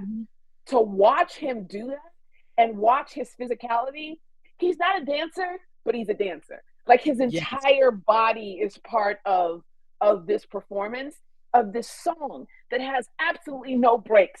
He does not get a chance to stop for a second. It's just going and going and going. And he sounds like the fucking radio. Why do I keep saying radio? He sounds like the fucking track. Yes. It's no different. And he didn't like need a break. Like it wasn't even one of those like, oh, that took a lot out of him. This nigga goes from this song to DNA. DNA is, even if you're gonna put a song after this, you're like, you know what I mean? It's like, you just sprinted 40 yards. Yeah, maybe you take a breather with this next song. No, he hits you with I got, and just bam, runs through DNA real quick. And then I knew he was feeling himself because he did Element. And while I love Element and know every word, I don't expect that most people to know Element and know every word. He was so in his bag, they knew every word. That was Element is the one where he is pointing the mic and stopping and letting people say the word. I'm like, what? This one of them ones? I didn't know this was one of them ones. But this is the thing too. This is where the fucking genius comes in. That man is not only in control of his body and his voice, he is also in control of the audience. It's like he knows. Like there are parts in the show where he recognized that the audience was doing something and he let them do it. He was like, oh, I hear it. And then he kind of like redirected them when he needed to get back to what he needed to. But he's just so, it's just so symbiotic. It's like he and the audience and the music and the stage, everything, just one big organism. And he's like, I was gonna say mitochondria. I don't know. He's something. He's the conductor. It's not real. It's not. Oh, it's not real. And oh, I forgot to mention, and this shit started with a PSA about not wasting money, uh, not making risky moves with your money, which I mean, I think we know a rapper that has a gambling problem that may need to take that advice. Like, what So is what is I've fucking never seen hate make a person calculated. float like this. I've never seen hate make a person go Super Saiyan before. And it was glorious to witness because like that skit stars, and I'm like, what does it even really got the Yeah. Dickie's on I was like, stage. who's Peanut? What's going on? I was like, oh my God, that's what's going on. Right. And so all right, Element, dope. Then he's like, we're gonna get back to day one. All right. All right is a Negro spiritual. I mean, I went to the hip hop karaoke. I forget the name, the real name. Everybody, I know y'all know in the chat, but I don't know if they're still touring, but like it was the like hip hop karaoke thing they were doing where like it's all rap songs that people get on, and the songs are all songs that everybody knows. When I tell you, all right was a motherfucker trap karaoke. Thank you, Niecy. When I tell you that was a Negro spiritual. When I tell everyone knew the words, everyone singing in unison. The person on stage ain't have to do shit. You know what I mean? Like everyone else, you gotta do karaoke. You know what I'm saying? Like, what's a pit with no hoes? You know, like you basically could play the beat and just be like, y'all got it. It was so beautiful, and so watching him perform that shit was just amazing to watch. Swimming pools, which is one of the most ironic jams of all time because everyone thinks it's a song about drinking and it's a song about alcoholism and why Kendrick doesn't drink. Which, if I could tell you how many movies and TV shows they've played that as the characters getting drunk, and you're just like, no one listened to those words. All right, well, that's maybe they'll catch it when they sober up. Maybe listen to it during the hangover. Like the next morning you listen to it. And so that was when he started performing after that, Money Trees. And I was conscientious because I saw this on Twitter a lot. There's a lot of wish casting, and I don't like wish casting during the live event because often it puts the live event in a place of being disappointing if it doesn't. Like I saw people say stuff like he need to bring Beyonce and Jay-Z up there. I'm like, no, why would you say that shit?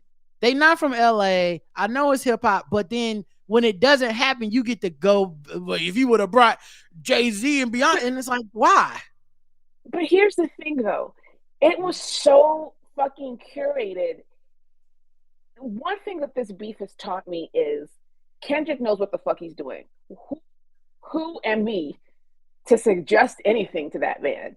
He knows exactly what the fuck he's doing, and it proved that to me at the very end. I was like, oh, this is what he's doing. This isn't I called it hate Chella, but this was not about Drake. This was about what Drake said and and what Drake was implying about his culture, his city, and himself. This wasn't just hate. It was like, oh, you said what? All right, well, here's what we have. It had nothing. It wasn't about let's find all the people who hate Drake and bring them on stage. It was very, very specific. Because the weekend would have been there. Future and Metro would have been there. It wasn't about that, and it was very LA specific. Apparently, SZA was in the audience. The Weeknd was in the audience. Chloe Bailey was like the people that he. It wasn't that kind of party. It wasn't about that. But what was so dope was, like I said, I don't wish cast much, but I did have a moment when he started doing Money Trees. The J-Rock verse is iconic. Like, it's an iconic verse. And J-Rock is part of like that TDE family. This is a family event. It's an LA event. It's a West Coast event. And I did tweet at that time like, man, he got to bring J-Rock out. Like, he just because it'll take everyone to this next level, and it starts the next phase of the Ken and Friends. Because at this point, the and Friends was all these niggas that happened before, and I was like, they cool, but that's not the and Friends I came for. Well, I want to see Schoolboy Q. I want to see Ab Soul. So like when J-Rock actually came out in the way that camera worked, where like, cause Kendrick did the verse by himself, and he had been up there so long by himself, and I was like, oh, he's just gonna do his verse, and I guess that's, I was already preparing for disappointment. Like, I guess that's cool too. He doesn't have to bring that motherfucking camera panned over, and J-Rock was already there. I was like, oh, I was going crazy. Oh my god. Oh my god. I'm so glad. I wish that I was there in the audience, because the way that I was literally jumping up and down as though I was there. I don't like concerts, so part of me wishes I was there, because that energy, I probably would have passed out and died, to be honest with you, because I was too invested by myself in the bedroom. Yeah. But I also like that that we were watching it and it was streamed, because I wanted those elements of surprise, because I didn't see all of a sudden somebody was with him, and I'm like, oh! Like, it wouldn't have hit the same. It wouldn't have hit the same in person, seeing J-Rock out there for 40 seconds standing before Kendrick did his thing. But like that camera, him just turning and this nigga already being there, and I'm like, he's gonna get a verse. And then J-Rock, of course, floats on the verse. But of course, Kendrick is not a selfish man. It's kin and friends. It's a pop out. It's a family event. It's Juneteenth. He's not sitting to get up there and be like, this ain't like the halftime show of the Super Bowl where you ain't got time and you like, appreciate you, Bruno Mars, bye, and then you just go on to the song without Bruno Mars. Then they do Win. Oh, Win in front of an LA audience. It just hits even harder. Like, I've heard Win a million times on every sports broadcast I listen to, but it hits so much harder when it was like the home game and the team is like LA. So like that shit hit. They do King's Dead, and I got greedy because I was like, is Future gonna come out? Because when they did King's Dead, yeah, Future is on there, and I know Future hate Drake, and I think if this would have been the hate party everyone said it was, Future comes out just because it's like, I also hate this nigga. What's up, y'all? And when Future didn't come out, I was like, oh no, it's really Ken and friends. So he's not gonna come out. But they do King's Dead, and then we get 616 in LA. And 616 in LA is like one of them. It's my sleeper hit. Right. Like every song is great in its own way in this battle. But like 616 in LA was just like the beat, it's just so dope. Beautiful. His performance of it was so beautiful. And the cadence that he chose, the way that he like goes in and out of the thing is, people are like, again, all my research, people are like, oh, I don't like the leaders of voices, but it's like he's not doing voices. His voice is a fucking instrument, and he knows how to play it.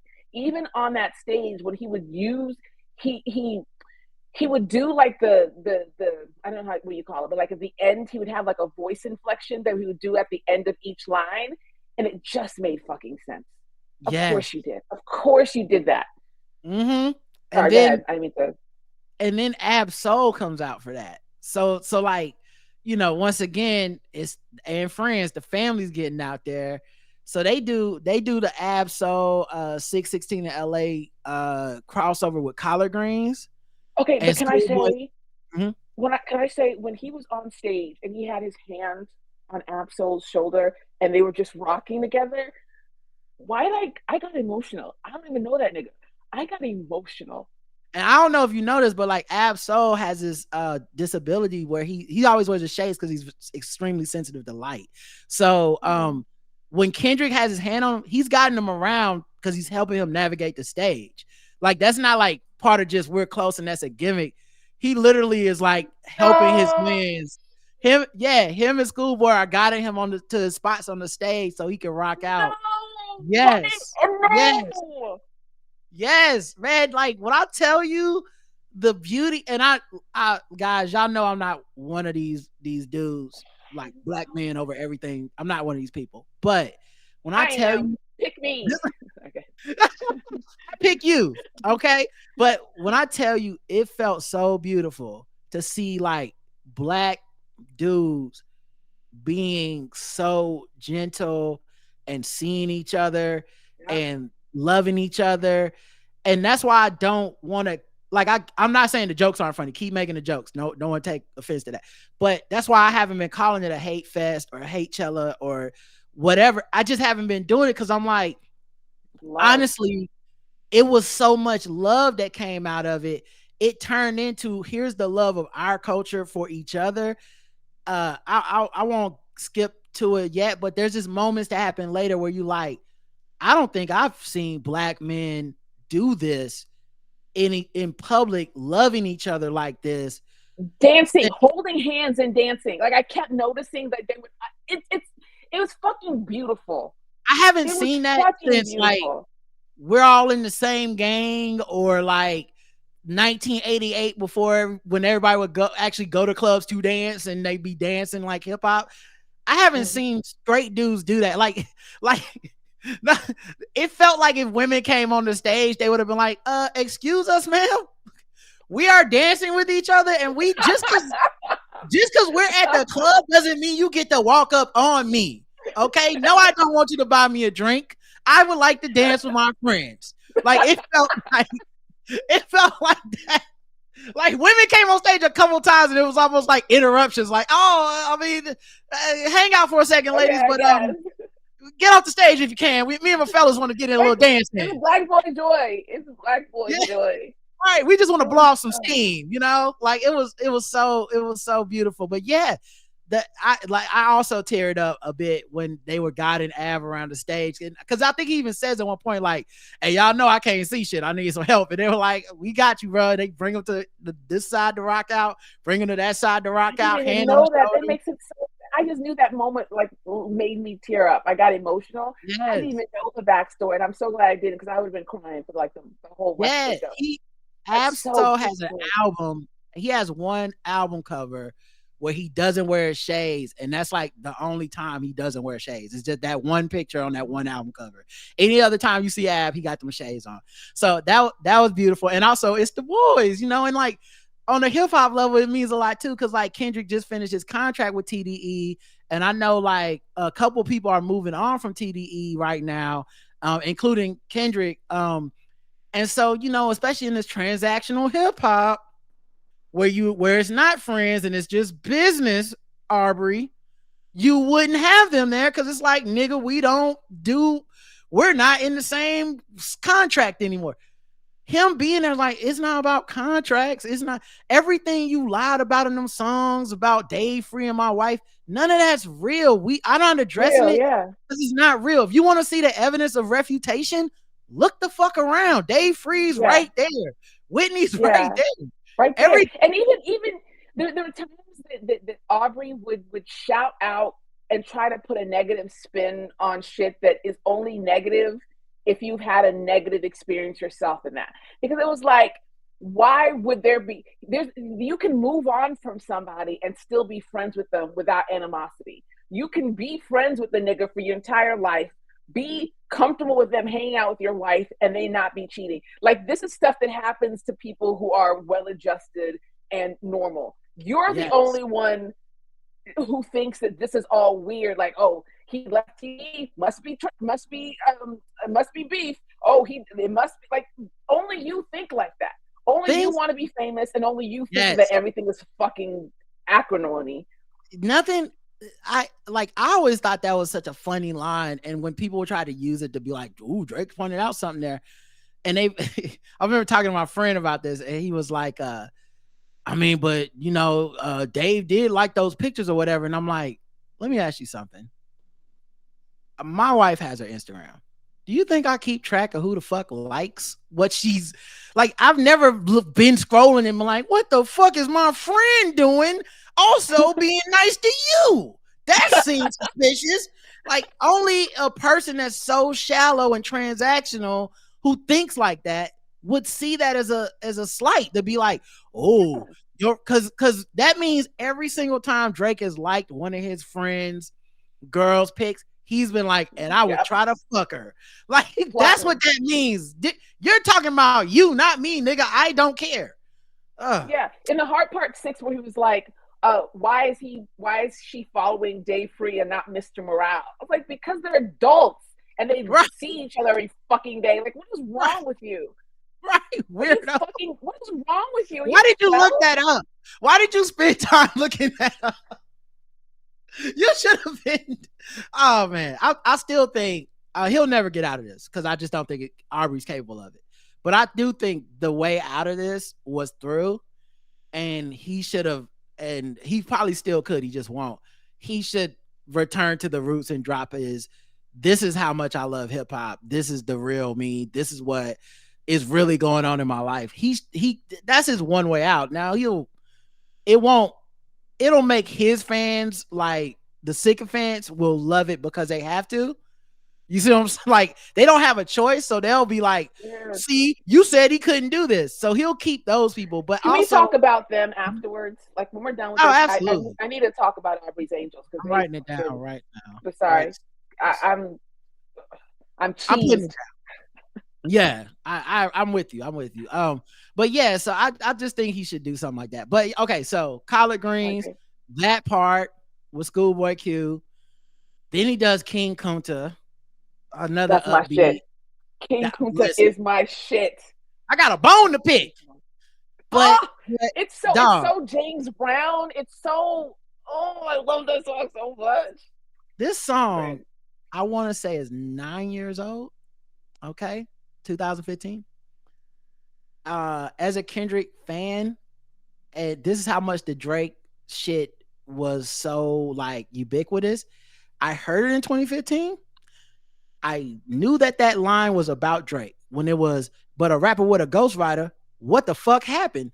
And I was like, damn, did he just diss Drake? Nah, right? Huh? 2015. He says this, How right? How do you know?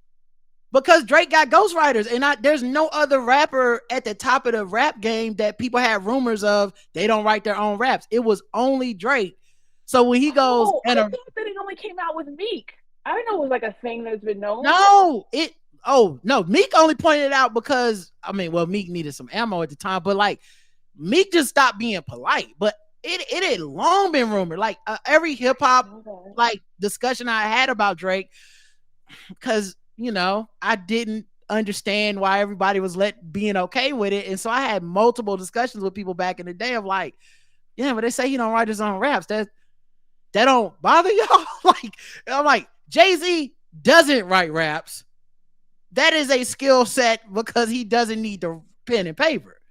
This nigga don't write raps because another nigga wrote the rap. It's writing raps, yeah. How is that not a problem for y'all as hip hop fans? It's like, nah, man. Because they're not hip hop fans. Right. The girls love it. Fans.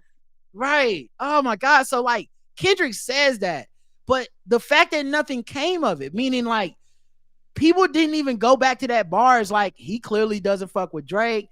People didn't say like, this is definitely about Drake or whatever. For him to perform that song, and Bassey, I'll text you all the time, like epiphanies, because I've been listening to this nigga for so long, but I feel like I had accepted Drake as just a fucking staple of the society that I go back and listen. I'm like, oh, this is about Drake.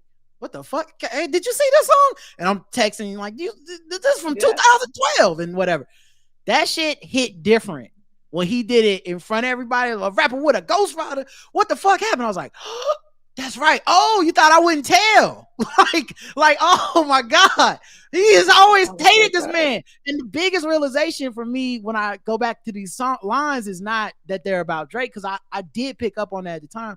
The biggest realization is Drake knew they were about Drake.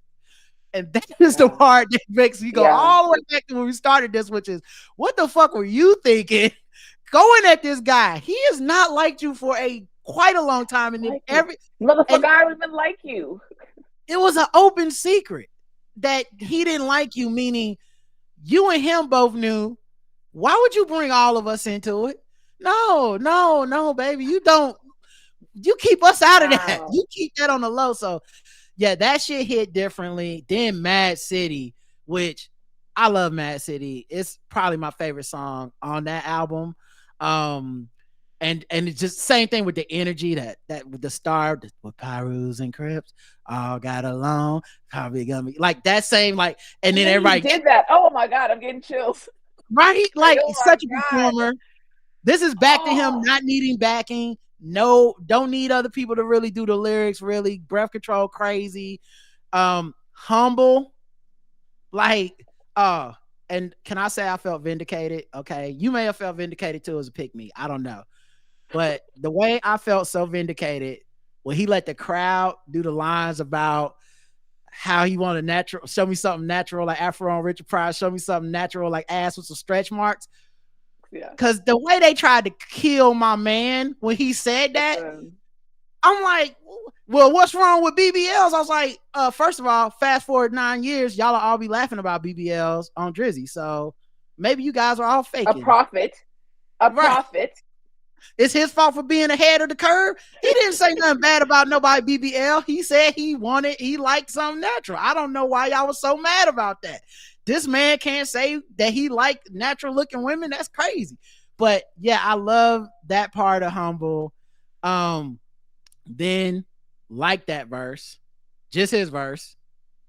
And it is just like, this guy, such a genius. So no, sorry. When he says and like that, when the opens with these niggas talking out of their neck, don't put no coughing out of your mouth. Oh, I'm too paranoid. A fucking poem. Just those lines are fucking poem.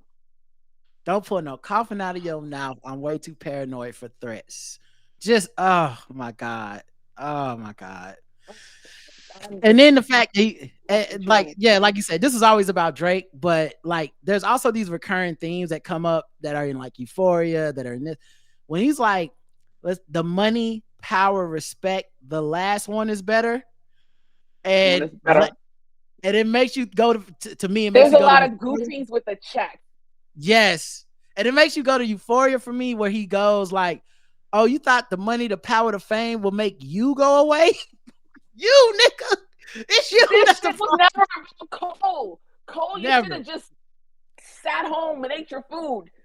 Oh, this man. was never about you. He really did do Cole dirty. He really did do Cole dirty, telling him Kendrick was gonna be on that track. That was real fucked up. Drake knew that wasn't Cole foul. I don't know why you're still pretending. Right. Sending cease and desist. Okay, so like that.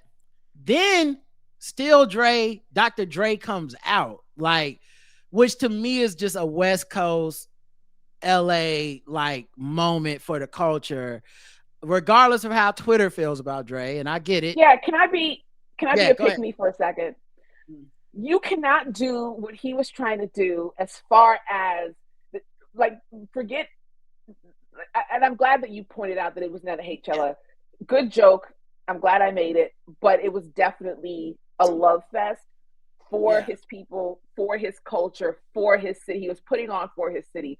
You can absolutely not do that and not have Drake there. You just can't. You needed someone to bless it from LA. Snoop couldn't be there. I think he's on tour somewhere. You had E40 do the narration, but keep in mind, E40 from the Bay. Now, I know most of us ain't from LA or the West Coast or California, so to a lot of people I saw, they don't understand the geography of it or the fact that it's two different cultures. So, like, I saw people being like, why Too Short ain't there? Exactly. It's like, guys, that's not LA. He loves E40 and talks about how he's an inspiration, which is why E40 did the opening narration. But guys, there's a reason that it's like Dre popping out meant something completely different to that crowd and to everybody. And you know what too? Sorry. One thing that I noticed, first of all, does he have a song with E40? No, right? I don't think he does. I don't think so. I don't think he does. And also, the people who opened for him were either peer or younger. First of all, I was really glad to see Tyler the Creator. They wrote that boy off when he was 18 years old, and now look at him. Look at him. So he couldn't have had E40 open for him, and then he couldn't have him on the stage for no reason either. So having him narrate was the perfect compromise. I'm looking it up. 12 years ago, they did a song called Catch a Fade. I don't know if it took off though. But even then, it would have been like I said, it's not disrespect to E40, but at this point, it was so LA. Like it was getting more and more insular as the LA. concert went Yeah, on, and that's it just true. it would have fucked up the That's true. theme to just start throwing motherfuckers It in there was because they were big so names. well curated. Yeah, Right. you're absolutely right. You're So absolutely like, right. Yeah, you um, could if you can't get yeah, Tupac. I heard the funniest joke yesterday yeah. on Twitter. It was like, if Tupac is alive, now is the time. Yes, I saw that. Now is the time. If, That was if so Tupac funny. would have showed up, dog, oh man, that would have been I would have all. passed away. I would have Yeah. passed away. Now the thing is, we know There was a Kendrick. moment where it could have happened. Not It could gonna have lie happened, to you. and let me tell There you was a something though. moment where it could have happened. Kendrick being a Tupac stan, I'm so glad he didn't do something weird like a Tupac hologram or AI or something, because it would have violated everything he had just said about Drake, Everything. even if he would have got permission from the estate. So I'm glad he didn't do it. The outfit was Yeah. tribute enough, and the energy was tribute enough, as we're about to get to. But yeah, so Drake comes out and performs. Oh, really, really quick before you go on, I forgot to mention when I was talking about Mos Def, I saw Kendrick brought Mos Def out for a concert he did in like Germany, and was talking about how Mos Def is also one of his biggest inspirations. So it That all that comes makes together. total sense. Total sense. Yeah, He's a student of the game, man. It's he just studies this watching a shit. man in his element just master it, and it's just been beautiful to watch. He treats hip hop the way that people treat like classical music. Yes, They yes, study it. They work yes. like he. That's the way that. That's what I. It's You know. like watching. It's like watching those people that dedicate their lives to martial arts, where you're just like, okay, yeah, you're just built different. Like it's Yeah. like it don't even make you envious. Like you just like, oh, I don't want to punch through a tree. So like, good on you for figuring that shit out. But I'm gonna just enjoy watching you punch trees, my You man, do it. Yeah. because Yeah. that's crazy. You want to be that good at anything. And so, Still Dre, California Love, which two West Coast track, like I felt California Love was happening somehow. I didn't know how it was happening. But California Love happening was so beautiful. But Um I loved hearing Still Dre because it was Logo mhm. girl. Like it's just a, Yeah, oh, I I mean really it's enjoyed that. classics. The whole audience knows him. I do understand his history. I'm not trying to downplay it, but I did find it funny that one of the people on my Facebook page was like, "Yeah, it was good until Drake came out. Now, fuck that whole thing or whatever." And I was thinking to myself, like, wait until you find out about the gang members on stage and what they've done to people. Because if you think Dre's a problem, let me tell you, some of those motherfuckers have murdered people. All right. And there you are prominently displayed out there. But then as Dre is about to leave, and Kendrick's like, we about to get this party finished. Or he's like, we about to keep this party going. But Dre, did you forget something or whatever? And Dre turns around. He said, oh, yeah, I see dead people. When I tell you I levitated off of my fucking couch, like I my passed upstairs away. neighbors, I was on the ceiling like this to my upstairs neighbors. I was floating. I was floating. I passed away. Like I died. It was over for me. Here lies Bassey. She was a good person. I passed away. Listen, why? Just having him say that meant so much. I don't And because it was the way that he said it, he was just like, oh my yeah. God, what is happening? What are we doing? What is going on? And like indirectly, because I mean, like indirectly somehow being on that stage means something too, because it's people saying this culture is bigger than just Drake. Us doing this, even if Drake is someone taking offense, is worth it. And Dr. Dre, hyper capitalist, mogul, picking a side essentially to be like, no, tonight's bigger than Drake's feelings. I see Yeah. dead people. This nigga basically threw the alley oop. You know what I'm saying? Like, Kendrick, go dunk it on Drake. And did he dunk it, guys? He didn't just dunk it. He dunked it like 6 times in a row. He did a 360. When he kept He Space Jam dunked it. Like that Space Jam clip where everyone's grabbing Michael Jordan and his arm stretches from half court and dunks it. That's what he did when he dunked this on Drake. My favorite thing is, of course, he does the first verse. Everyone knows all the words, but he does it word for word on his own without going to the crowd. The crowd is going off knowing all the words, and he gets the A minor and holds the A minor, then starts dancing, stops saying A minor, keeps dancing, crowd is holding A minor, starts the song over. Just starts the song. And like, this could be seen as obnoxious, self-indulgent, a lot of things. But I don't know how, but in this moment, it was like, no, that's exactly what we want. Let's start over from the beginning, do it again, and do it again. He was basically what we've been doing at home with Spotify for a few months, except in person of like, no, run it back. Yeah. One more time. Yeah. the number of times that I haven't properly paid homage to Beat Your Ass and Hide the Bible, If God's Watching, and had to Alexa, start over. Yes. Because there's so many lines. There's so many lines that honestly sneaks up on you. There's so many good lines in that song. Sometimes I'll be going, I'm like, nope, I didn't say that one right. Back to the beginning. Nope. Quavo said you will. Nope. Quavo did. I gotta hit that perfect. Like that's how he. And that A minor would. I mean, because there's also the petty level of this. Everyone in that audience is rapping about you being a pedophile.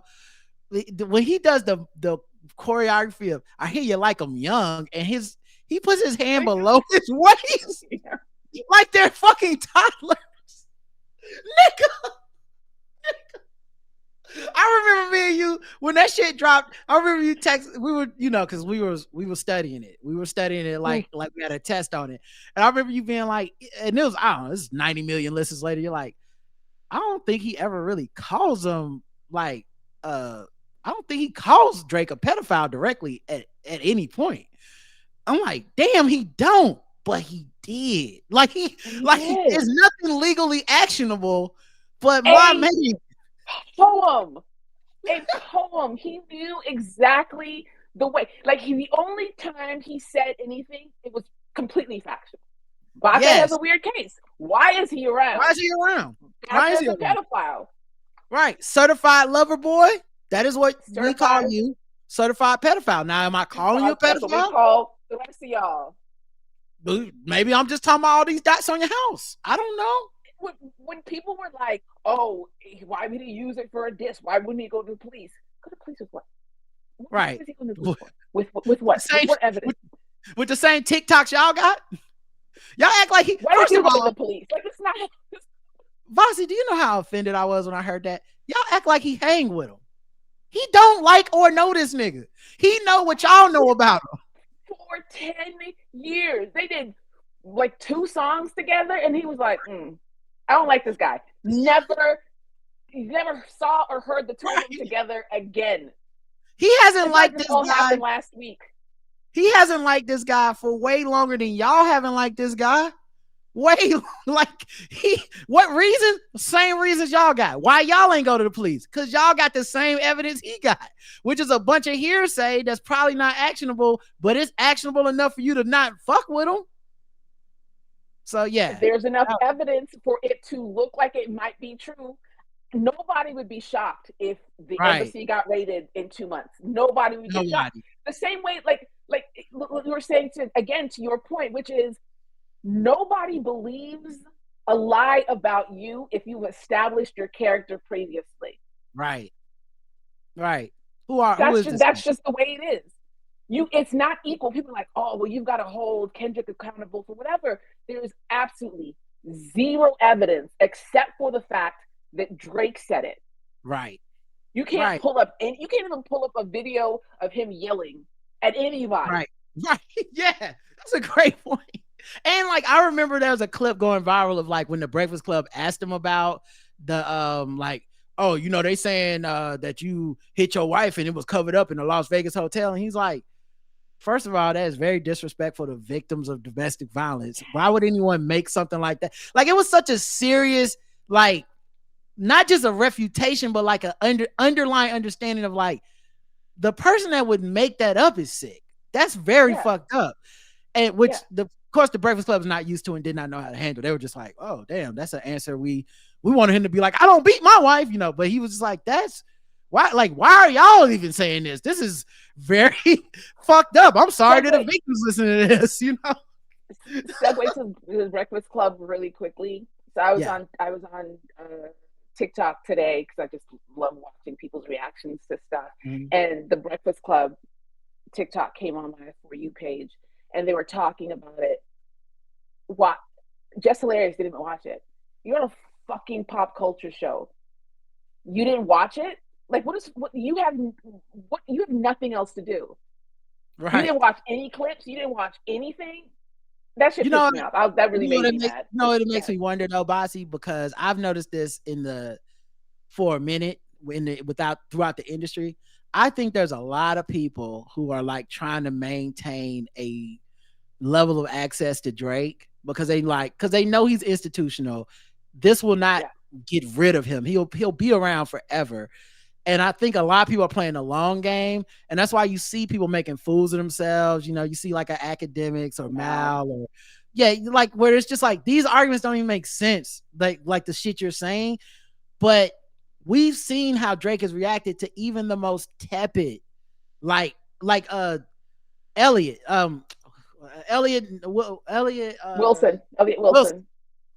Wilson. The only times he even brought this shit up was I think he put out an edit of Meet the Grams that didn't have a verse about the daughter in it. And like Drake unfollowed this nigga, sent him a rat emoji. I think these motherfuckers are scared of losing access to this dude. So they're just saying shit like, well, I didn't even see it. Nigga, you saw it. If you didn't see it, you've seen the reactions to it. Like you definitely saw it, but what's the plausible deniability to stay out of it is I can't even talk about it. I didn't see it. What happened? Wow, that's crazy. I have no opinions at all. Sure you don't. How the fuck you don't have no opinions on the biggest happening in hip hop in 20 years? Okay. And it's literally your job. Right. It's your job. My dad doesn't know anything about it, but it's not his job. Make that make sense. He doesn't have to go to work and talk about it. Make that make sense, dog. So of course he didn't address it. Meanwhile, Drake is in there like, if I was really a pedophile, why would I be so handsome? Think about it. They would have been arrested me. Because you know how they always arrest criminals that do stuff like this. Rich, handsome men. Maybe Millie Bobby Brown is the pedophile. You ever think about that? You ever think about that? Maybe she want to fuck me. Huh? Like, you fucking weirdo. Weirdo. Yeah, so weird. And then I want to also shout out, because the rest of the track list is not like us. And I'm going to get into a little bit more detail. But first, I want to say, how smart was Kendrick to not do Meet the Grams? And I'm not saying it because I ain't want to see it, because my petty ass wanted to see it.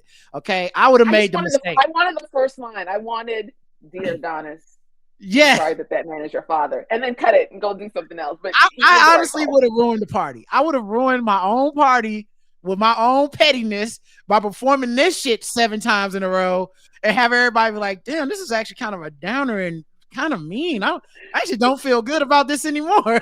Like, I would have the nerve of you, Dennis. Everybody be like, Jesus, look, we were just partying in California. You look, a horrible fucking person. I would have made all the lights go red. You know, I would have been on that stage by myself with fucking pyrotechnics. Like, fuck this nigga. Oh, sit down, Sandra. Like, with an echo. Oh my God! That's why he the genius. Because boy, when I tell you it ended, and I was like, that felt right, and I'm like, oh, he didn't do Meet the Grams. Oh no, that was right too. That was the right move. That's the right call. When he kept running back, not like us, but he did it. It's like he knew. I mean, of course, he knew, but the parts that we wanted to hear and say. And what I love too is that when he did the Atlanta part, which is like it doesn't stop the momentum, but it is like a very specific, like, this is different than the rest of it. The way that he had the audience in the palm of his hand, where they were like patiently like hearing it. Every time got to that part, it's like they were listening intently. Mm-hmm. And then he's like a conductor. It's fucking. And so I definitely noticed the changes and the things he took out. And the one thing cause like when you do the song on repeat, it becomes more, cause he's so intentional anyway, but it becomes less of a like, oh, maybe he need to take a breath, or maybe he flummoxed the words, to like, no, he never calls Drake a colonizer, and he did that shit 5 times in a row. So if he wanted to call that man a colonizer, he would have said it. He never says 2 Chainz's name in there, which I don't know if 2 Chainz like hit him up to be like, hey man, I'm trying to get the Drake money, you fucking up the Drake money, or 2 Chainz just doesn't want to be involved, or what. Like he kept doing it so many times that it became intentional. And I do think sometimes I felt like he slipped a little, because like he said Quavo's name like 1 time, but not the next other 4 times. He said 2 Chainz's name like, in the moment. Yes, and I mean, it's probably hard. I think it's hard for me not to say it. I know all the words. See, there was 2 things. The first one, like, you could see the moments where he was almost like also surprised at what was going on. Like he was really. I think that there were times where I thought that he kind of like looked out and he was like, holy fuck, like this is really happening. And then there's also, I also felt like, as you were talking, I thought about this, that the songs existed for the game, which was the battle. Like there were certain things that he had to say within the battle to like make it all make sense, but taken out of that context, he didn't really need to say that. He didn't need to like drive that home anymore. Yeah, I think in a lot of ways it was like easing up, but it wasn't about that. And I think he also was consciously trying to avoid some of that stuff. Like, and if you do the song 5 times and it's an anthem and we all know the words, and this is your first time doing it live and everyone's saying it, it's impossible to not slip up, I think, because it's just, because he's trying to leave words out. So like here and there, like someone said, he said colonizer 1 time. Someone said something, he said something else 1 time. Like, yeah, but my point being, like, if you do it 5 and 4 of the times you don't say it, I'm catching the vibe of like, okay, you're trying not to drag them into it or make that the point, whatever. Now he was saying some of them niggas' names every time, so I don't know, maybe that's with the shits, but yeah, I was just like, say my name. Yeah, like, no, put it in there. Matter of fact, take 2 Chainz out, put me in there twice. I really don't fuck with this guy.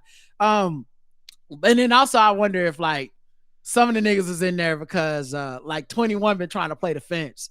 You know, part of me wonders if Kendrick's like, man, fuck 21. He did say at the end of Euphoria that if you fuck with him, then fuck you too. So I don't know. Fuck you too. I don't know. I hope not, but I don't know. But then of course, this is what makes it beautiful. It turns into the celebration that we've all been having and all wanted to see. So all of a sudden you see, like, I think during the 2nd or 3rd, when some women come on stage and start dancing. And I'm like, whoa, where'd they come from? But one of them is Charm something. She's his choreographer. She choreographed his last tour, and she also choreographed for a couple of other people. I follow her on Instagram, but they went to like high school together. And I started following Whitney because I'm nosy. Why not? And because I followed Charm, when I went to her site to see if she like posted about it, Whitney had commented, fuck it up or something like that. So that was her. Now, when you follow her, do you realize now Drake thinks you are the father of her child? Like, are you okay with that? Because you just stepped into the fray, liking her Instagram and shit. I hope you okay with that. You're gonna be in the next song. You know what's funny? Usually when you have a joke, I catch it and throw it back. That was too good. I'm waiting for Bassey. I can't wait for Bassey Matters to drop next week. All right, The New York so Times bestselling authors. that we once knew was looking, she's spiraling. Oh my god. Oh my god. So yeah, so the choreo, I didn't know that was who was dancing, but it's just the fact that you look back on stage and all of a sudden it's like, because he had been up there by himself, and it's like, okay, you got some ladies join the party. All right, that's cool. They leave stage. He runs it back again. Here comes some niggas like Absol and them is back on. Oh wow, that's All crazy. out of the floor, like they just all kind of appeared like the Thriller video. It's just What like the what is fuck? happening? Run it back. Motherfucking NBA players on stage. What the fuck is happening? Russell Westbrook, DeMar DeRozan out there. Russell Westbrook loves everything, and I love that for him. I love that for him. He was Russell, having the time with his big ass. He's so tall, and he was like, "Get he's so big. And in the NBA, when I'm watching him, he's a point guard. He's 6'3" or something or whatever, but it's like he's up there next to like 7 feet tall guys. So I don't see him as just big, gangly dude. Then I seen him next to, of course, Kenny. And I'm like, who let this giant on the stage? Wait, is that Russell Westbrook? What the fuck is he doing out there? DeMar DeRozan, a guy. And what's so important about both these guys? Not just that they're from LA. But what's most important to me as an NBA fan, they both have resting bitch face.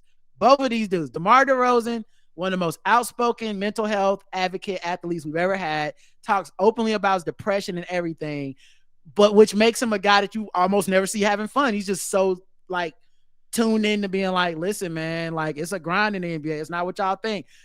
Seeing this nigga smiling and dancing, Russell Westbrook, who like is known to be a furious man on that basketball court, gets into it with fans who any modicum of disrespect, he tolerates none. Like he'll be in the front. He was in Charlotte this year arguing with some nigga that had a balloon hat on. That's how serious he is. It never crossed his mind, this brother is wearing a balloon hat. Why am I talking to him? He was so intense, like, you're not going to just talk to me crazy. I'm like, bro, what are you doing? So to see them having Black Boy Joy on Not Like Us, a song calling Drake a pedophile, was so fucking amazing to me. Then here come the gangs. The gang members come through and like everyone's affiliated. Everyone's in different crews. Everyone's like, and including rappers, by the way. Like it wasn't just like anonymous gang. It was niggas we know who are affiliated, who are not in the same affiliation. They like crib walking, niggas is holding hands, dancing. At one point, they formed a circle, and the whole time, that little boy, Kendrick Lamar Duckworth is rapping, no backtrack.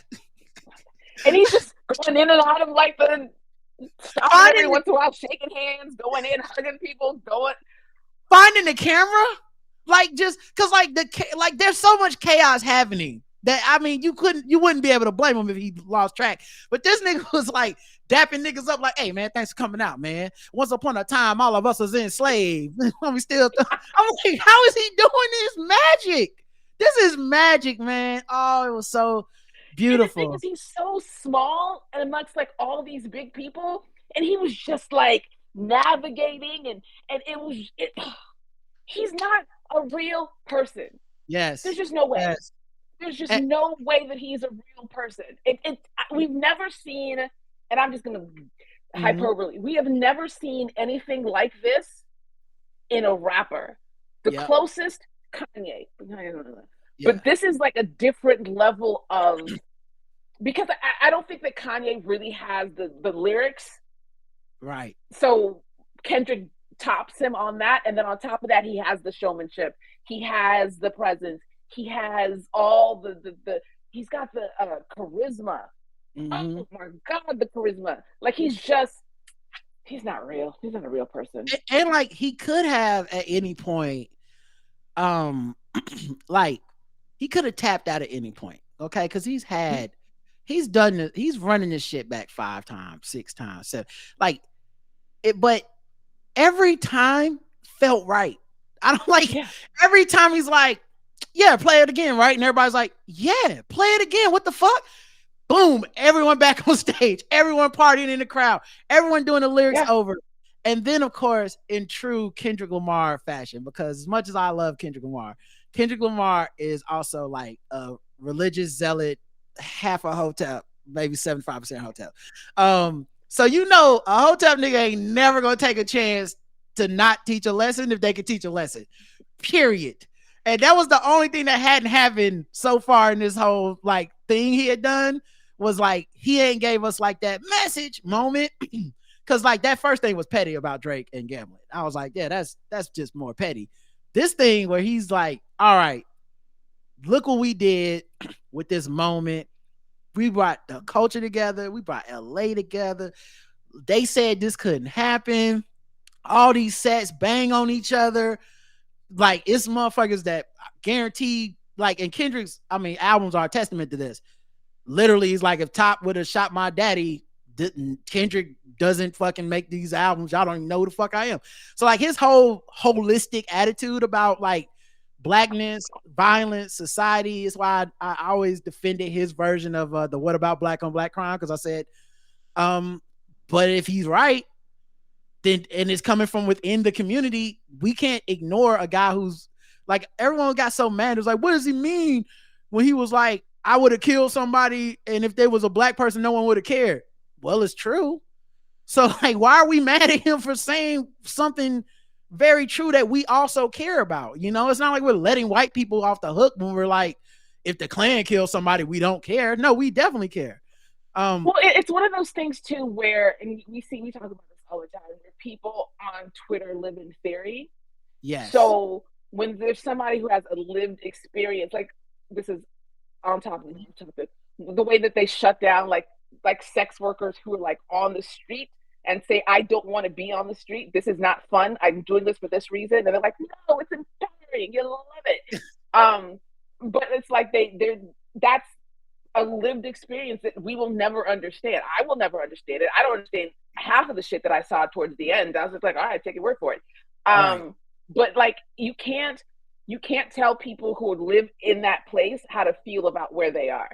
Yes. And the reason that I think so many people missed the detractors, not that there's many left, but the reason they missed the point about like when Drake says like, I know YG really bang a set. Well, guess who opened? Guess who was performing earlier? YG, a real gangster. What you didn't realize is that G checking somebody from LA is crazy. Crazy. What you don't realize is that the reason this works on this level is because Kendrick's not affiliated. Mm-hmm. The affiliation is LA black culture. That's the affiliation. That's why he's safe everywhere he goes. Not affiliated, but highly respected, which is exactly about like, that. Which you you'll never you can and like the thing is, Kendrick's music is very precise in letting you know I don't cosplay gangster at all. Like if anything, every run-in I had with gang activity, I'm so fucking thankful I lucked out and didn't get killed or didn't get locked up or didn't get affiliated. I got beat up for not being affiliated, and I'm thankful for that. And then he was protected after a certain point. People were like, yes, no, you're not going to do any of this. Yes, and so I think this has always incensed Kendrick, and I'm sure it grew as Drake got more audacious. The idea someone would come down here and cosplay this culture that he's like, then you don't respect it, because no one wants to pretend gangster that has watched what this means and the lives it can take and the changes it can make to people's lives. So like, it was, when he says you come to America to imitate like our culture. He's like, but you can't imitate this violence. And I think that he chose that word on purpose. Like he means that shit. And so how big a moment for the culture is it to bring everyone together in that group picture and that dancing and that celebration and be like, that violence also brought us all here. And we put that down tonight to celebrate each other. Oh God. And then also making a point to recognize and to speak about the fact that there are people who aren't here due to this violence. There are people who aren't here because of all these things that you are glamorizing and romanticizing. Like real people die. This is real shit. This is not a game. This is not something you can play with. What was the song that I don't know if it was in the beef where Drake says something about reaching for his waist. Something happened and he's going to reach for his waist. I think it was Family Matters. I think it was Family Matters. And it's just like, you still don't fucking get it. Right. You still don't fucking get it. Yeah. I mean, there's so many things he doesn't get. You talk about the women I fuck, but I fuck all kinds of women. Nigga, he wasn't talking about the race. That shit was so funny. I was fucking like, even, let's go back to that. Let's get back to that, Rebecca. When he opened Family Matters with his white mama saying, "Hey, maybe this time you shouldn't." Nigga, I said it. I know that you're mad. I was like, nigga, you said it like a white boy. You said it like somebody said, "Hey, Ian, you're not allowed to say that word." I'll say it. I'll say it often. And then he just said it like 150 times. He said it more times in that song than I've ever heard anyone say it in one song. I think after that, before that song dropped, but I was talking to Bo, and he was like, "I don't know what Drake's gonna do." I was like, "I think he got to call him the hard R, right?" But I didn't think he'd do it. I mean, that's basically what that shit was. He did. He might as well have left a hard R. What was if he hadn't interrupted? What was Sandy gonna say? Right. Maybe this time you shouldn't have said what, Sandra? Said what? Right. What should he not have said, Sandra? I'm surprised he didn't call his mom by her first name in that track. You know? Oh my God. Yeah. So beautiful moment at the end. Picture, instrumental. Walk off, home run, basically. Loved all the kind words and stuff that he said. And to wrap it up, I want to come back to what we said we were going to talk about. Drake stands. You told me to make sure to bring that back up. Because I'm like, if you're still trying to figure a way out of this, it's delusion. I don't understand. So we talk about like the Beehive, we talk about the barbs, we talk about, one of the things that I can appreciate about those stand groups, the Navy, whatever, is that as toxic as they can be, they're not this level of delusional in the face of proof. So if you paid attention and you listen, because I've done this several times, like listen to everything, and I don't listen to Taylor Made often because I don't like it. It's just a weird song, but I do listen to it. Nothing shows you how remedial Drake is than having his songs sandwiched between Kendrick's songs. There's nothing there. It's just empty. It's devoid of thought. It's very, when he does that thing in Family Matters where he's like, shake that ass for Drizzy, shake that ass for free. I don't mean that kind of free. I mean my man. Look, what do you? We understood. We got it. Thank you. We got it. You just said it like 2 lines again. We got it. You brought it up. To hear that and then to be like, Drake, Drake cooked Kendrick. He made better songs. He made better songs. Like, well, I don't know what to tell you this. 1, he didn't, but 2, we're not really in the who made a better song portion. We've been way out of that territory for a minute. They are talking shit about each other. Who's talking the better shit right now is what matters. You brought up something in the text that I want that was obviously so dope and profound, but it just reminds, I picked up on the same thing, and it's just so corny. The fake epiphanies that Drake has. The way that I fucking hate that shit, it makes me so angry. Wait a minute, I just thought about something. What are you doing? What is happening? So embarrassing. It's so embarrassing and awkward. It is cringeworthy. It is cringeworthy. What was the first one that he said? He was like, I just put it together. He's like, I just follow him. He said, okay, this pisses me off because he thinks we're stupid. He's like, follow me, right? Follow you where? You didn't go anywhere. This is nothing. You're in the Follow same me, right? spot. We're standing still. Where are we going, Drake? You didn't take us anywhere. We didn't come from anywhere. What are you talking about? It's like, oh, fuck me. I just got it. It's because you were also molested. Oh my God. Fuck you. What are you talking about? It's like he read the cliff notes. You know what I mean? He's like me doing a book report and I only know the title of the book. You know what I'm saying? It's like, on this report, I will talk about the grapes of wrath. The grapes were very angry. They were the grapes. Those are some upset grapes. Okay. And and next I'll talk about the Tale of Two Cities. Boy, both of them cities, it was some stories about them cities. Like, nigga, did you read the book? Did you? That's rudimentary understanding, dog. Like Mr. Morale, you just need to listen to the song, and it's immediately evident. Like, oh, he didn't get molested. They didn't want to believe him. He still feels. It's like he didn't even go to the fucking Rap Genius, Bassey. Just go to Rap Genius. They'll tell you what it means. They beyond that. Let's say he's right. Let's say we're wrong. Whether I sober was like. We missed the part where he was like, "Psych, just kidding." I actually, yeah. What does that have? What now? Like you said it. He cares about pedophiles because he was molested. Yes. Yeah. Also, Bassey, I would just like to throw in, this was his refutation of being a pedophile song.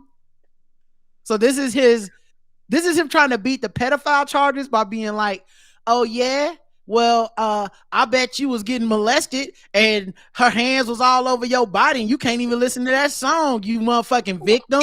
Anyway, oh if I was an abuser, I'd be in jail. Touch My Body by Mariah Carey has you reminiscing. What are you talking about? What are you talking about? What are you saying? Drake, like it what doesn't happened? Who are your friends? And the thing that gets me about the epiphany is that you can have an epiphany while you're writing. And then when you say it, you go back and then you rewrite it so that the epiphany is the work. You don't talk about like, oh, I just thought of something. Maybe I hate it. But see, two things happen. By this part of two things that happened, I believe. The first was, I'm 100% sure he had kicked everybody out of the studio, but him and the engineer. For sure. So he no longer has mixed it himself the way it sounds. Right. That nigga was paranoid as fuck. There's no way he ran that by a single person, that because any human being would be like, this is not doing what you think it's doing. And then the second thing is, he sounded so tired. He just wanted to way out. He wanted to way out like crying. He wanted to way out with 3 songs left for the record. But the hard part 6 was the 100% like, please stop kicking me in the face and I'll stop pretending that, like, what he was doing was like, he was getting kicked in the face, but he was telling us in the crowd, like, I'm headbutting his foot. So I'm winning right now. Y'all just don't understand. Now I am tired and I would like to take a nap. I'm going on vacation. Yeah. Again. All this winning is exhausting. The end of Taylor. You got this shit burned out. He was like, we're waiting on you. Where are you? He said in Taylor Made, when he says, oh, you must be trying to improve. Right. What Bassey, when he said in the hard part 6, this one I was like, I laughed because I've never truly felt bad for him during all this, for real, because I just feel like a villain getting his just due is like, well, you did ask for this ass whooping. But the way I laughed at how in over his head he was when he said, so you probably just gonna drop a response in 15 minutes because you know that's what you do. I'm like, oh, yeah, 6 minutes. I said, oh, Drake, he got you. He in your head. You think he's in the studio? You're looking for fucking hidden cameras. Your ass is like, and I fed you that information, but whoever gave you that information is a bitch. And also, I need proof. If you ain't got the proof, then you lying, bro. Oh, Drake. I laughed out loud. I laughed out loud when he said, We planned it for a week, nigga. and then we sent you the information. You, Like, you fucking moron. You think he just wrote this shit last week? why would you send someone information you a pedophile? When people think you a pedophile, why would you do that? That doesn't make sense, Drake. Also, I'm hiding another child. Gotcha. What? But you did do that. You did do that. That's don't stop bringing that up. We believed it. We believed it. You did it before, Drake. It don't make you clever. It makes you very weird that we were willing to believe that. You should have put some other shit in there that we wouldn't believe. Like if you had Kendrick saying like you flew to the moon secretly and you never told us, then we'd be like, damn, he got Kendrick. Because we know this nigga didn't fly to the moon. I guess Kendrick fell for the bet. You told us a very plausible, I gamble, I cheat, I'm a pedophile, and I hit another baby. Well, nigga, you're 4 for 4. He was like, oh, the pills first of all, the whole like the pills you take for less inflation, bitch. What are you talking Rewrite that line. That's fucking stupid. On, but man. so you wanted us to think that you were on Ozempic. Right. Well, how that makes sense? Okay. By the way, as you were talking shit about Rick Ross for being on Ozempic, saying the side effect makes you jealous. So, like, then you sent Kendrick that you're on Ozempic? It did. By the way, I know it did make any sense. I know a person that I had a lot of respect for that fell for that, and man, no. Just like, every time I see somebody act like, oh, well, the reason why is because no, babe, like, what are you talking? I really need them to like. And I remember when the one song that never got put on Spotify, and they're like, well, that must be proof. I'm like, but then he put Meet the Grams on there. You would think he wouldn't put. Isn't that the one you don't put out if everything was a fucking lie? There's not the cover art. They said they took the cover art down because it was a lie. No, they took the cover art because they had his name and like his address on it. Right. You're not allowed to do that. That's definitely illegal. I don't give a fuck if he's from Canada. I don't think you can do that. I don't give a fuck who you hang with. Right. Yeah. Oh, you know what, Bassey? This was so fun. I'm glad we did this. Oh my God, I'm having the best. No, before we go, I want to ask you what is. I low key want to be like, what's your favorite line from each song? But if you can think of a favorite line, maybe from each song if you want. What are your favorite lines? Favorite line from the songs, man. Favorite parts, I should say. Yeah, there's so many good ones. I think we've covered most of the major lines, but it's the little shit now. I'm so micro focused in this shit. When I realized he didn't say Drake was signed to a nigga, but he said you're assigned to a nigga who's signed to a nigga who's like, nigga, that's so fucked up. You didn't get the respect of being. Oh my God, that was good. Honestly, the preamble to Euphoria grows on me every time because it's literally the battle plan and it's the prediction of what Drake will do, and Drake doing that, I'll never understand. Euphoria is the one for me, by the way. No offense to the other songs, I love them all. No, I love Euphoria. Euphoria is the one for me. I really like 616 in LA because I just think it's poetic and I think it's fucking beautiful. When he gets to when he gets to what do you say? God, my confession is yours. Like the way he does that. And then who am I if I don't go to war? Yes. 616 is I made that and I saw people made the same joke on Twitter, so I'm not trying to shark it, but I think I said it first. But it was the Key and Peele sketch. I'm assuming because I know them writers are still not. The Key and Peele sketch came to mind immediately when 616 dropped. It was the Key and Peele UFC sketch where like the one dude is talking typical UFC, we're gonna fight hype, and the other nigga is talking crazy religious shit like, and when his soul meets God, I will cry for his family. And then the other dude is like, yeah, I'm gonna fuck him up because wait, what he say? Like that's how 616 feels. Like that is a religious man's prayer of like, I don't want to kill this nigga, but I got to kill this man. And then Meet the If you Grahams. give me permission to murder him, I will do it. Yes, and then Meet the Grahams. I Oh my mean, God. that's murder on wax. I honest Meet the Grahams is like the hardest song for me to like replay. Like I can listen to it, but I like muster myself up to listen to it like a couple times a week, and then I'm like, I'm not running that back for a while. 616 I can run back. Euphoria I can run back forever, and of course Okay, Not Like multiple Us. times a day. Yeah, but nigga, that motherfucking Meet the Grahams, I'm like, oh man, this hurts like it's happening. I'm honestly, like I said, I'm a stand. I think the daughter's real. I don't put nothing past. Oh, let's discuss. That child is out there. She may not be 11, Yeah. she may be 10 and a half, but there's a child out there. I believe a child out there. I could pass a lot of Maybe Drake doesn't know. Right. Child, but there is a child out Bassey, I could pass a lie detector test. If they strapped me to the lie detector test, I'm absolutely, they're going to be like, he is not being deceptive. He believes that baby is real. 100%. There's a child out there. There's a child out there. I feel like Kendrick, just being a good person with integrity, said, I'm not going to ruin this baby's life.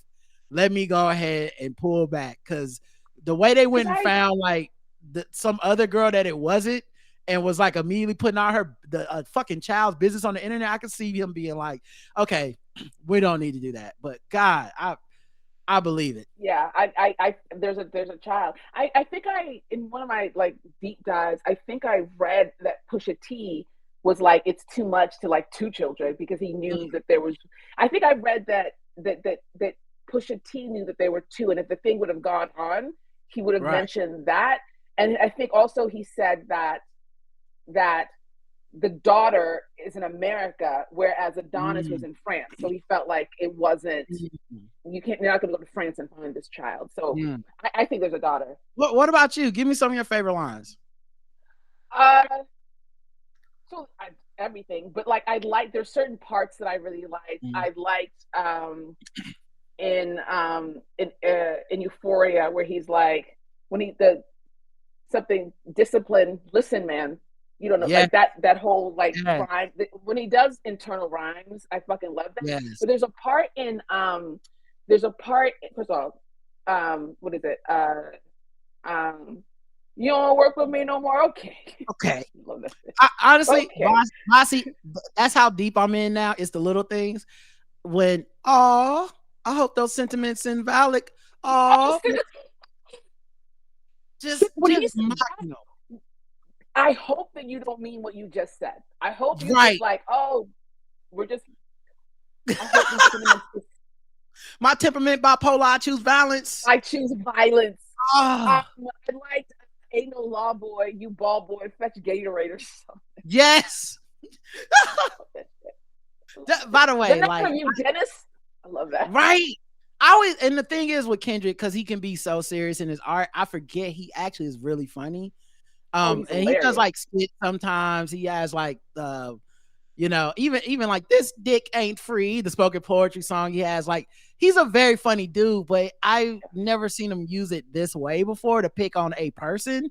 And man, I would not want to be on his motherfucking bad side, because them jokes are cultural tent poles now. Drake will never. Yeah, they are. You know what though? Somebody just reminded me in the chat. We were talking about Drake's epiphanies and like, whatever.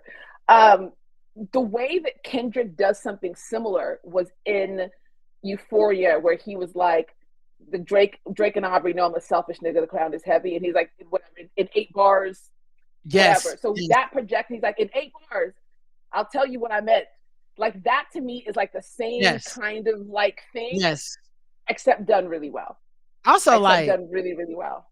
As a storied Kendrick stan, I did enjoy. Are we called dots? Because I would like to be. Is that what we're calling ourselves? Dots? Okay. As a dot, I did roll my eyes a little at the newbies who tried to like interpret too much. And one of them was like, I see 2 goats at left and they hugging and kissing on stage. And they were like, oh, he's talking about Beyonce and Jay. I'm like, Beyonce and Jay-Z. It doesn't make sense, because in 8 bars, he says he will murder them. So why would he say that they're the ghosts and then be like, I pray they my real friends, if not they YNW Melly? They don't want to hear that about themselves. Randomly, I'm going to talk about Beyonce and Jay-Z for what? And the thing that gets me too is like people are like kissing and hugging. Drake and what's his and Cole were kissing and hugging. No, they weren't making out on stage. You fucking idiot! Right. So wait, that's where you want to be literal. That's where you choose to be literal. It's right there. Oh my god, yeah. And then of course, when the beat flips after he, oh man, in Euphoria when he goes, "Can I bleed him yet?" And Bet is like, and he's his that, and his voice changes a little bit. He's like, I believe when you, when he said, matter of fact, I ain't even bleed him yet. Can I? And he's like, can I bleed him? Yeah, and it's like, I believe when you see my second ring, I believe you don't like women. It's real competition. You might pop ass with him. I love the fact that he says, when I see you, I think you see two bad bitches. I don't see that. It's different. Right. If he said, I see two bad bitches, it's like, okay, whatever. Right. It's like a little dig. But saying that this is what you see, that is a subtle takedown that is just. And as provocative as Sexy Red tries to be, and as opportunistic as she can be, the fact that she was like, I'm going to get in the booth and diss Kendrick too. And she knew not to take her ass in that motherfucking booth. And that was a couple months ago. Really?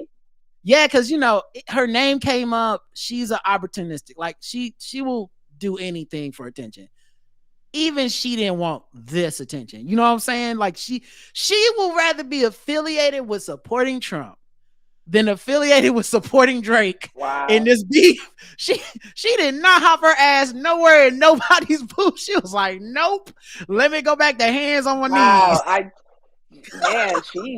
She thinks highly of herself, huh? Nah, I don't think she does. Well, that's the thing. I don't think she does. I think she just, the spectacle of getting dunked on by Kendrick would have been, to her, it's it's like YouTube. A like and a dislike are the same value to the YouTube algorithm. She's that as a person, and even she was like, no, I'd rather not be very famous for Kendrick ending my life, so I'm good. I don't get her at all, but you know, hey, people love it. I'm not gonna say if you like it, I love it. If you like it, okay.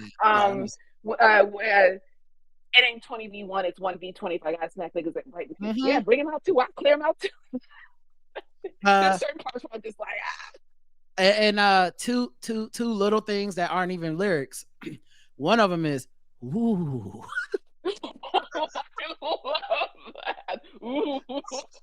Oh, how did you not? Why did you write a song after that, Drake? That any man that make that sound towards me, I don't want to know what happens next. I'm good, bro. Stay over there. And then the other one is, mm-hmm. That was so good. That's my shit. He a fan. And it's the way he does his voice with freaky ass nigga. He on 69. Whoa. Wop. Fuck him up. I'm gonna do my stuff. Oh man. I did an experiment on myself where I was like, I'm gonna sit still. When he gets to I'm gonna throw it up to Pac, I'm just gonna stay calm. I'm not gonna say anything. By that second impossible. It's impossible. All bets are off. It's honestly undeniable talent, undeniable energy, craft, art. It was just, this moment has been so beautiful and meant so much. It's just the world needed this, hip hop needed this, and culminating in this was so beautiful. I don't know what's next. Like, I don't know if he is gonna drop an album, a tour, or what. I love how when he, I want him to go on vacation, honestly. Really, right? And for the record, I absolutely believe there's 5 more songs. Like, I believe he just understood the moment when Like That dropped and was like, I don't need to do a damn thing. He could say whatever the fuck he wants to say after this. It won't matter. Because I think this man could go as long as Drake wanted to go. Honest to God. Yeah. Like he said, I actually 5 more shit. DJ Head said that he wrote Not Like Us that Saturday. I believe he wrote it I mean, that because Saturday. the line, homie still double down, calling us some slaves is like an immediate response to what Drake said.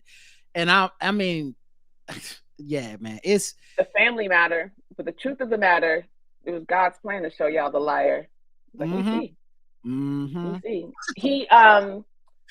I'm just to get serious for a second. I yeah, have been dealing with like some of the worst anxiety that I have in my entire life, and being able to hyper fixate on this in a way that is healthy, in that I'm discovering things about, like, as a writer, just mm-hmm. like being able to like really get into it, and having the pleasure of discovering something for the first time in a long time. Like, this is the first time I'm getting into somebody's discography, and I'm like, and Right. I have a discography. It's not like, oh, this one song.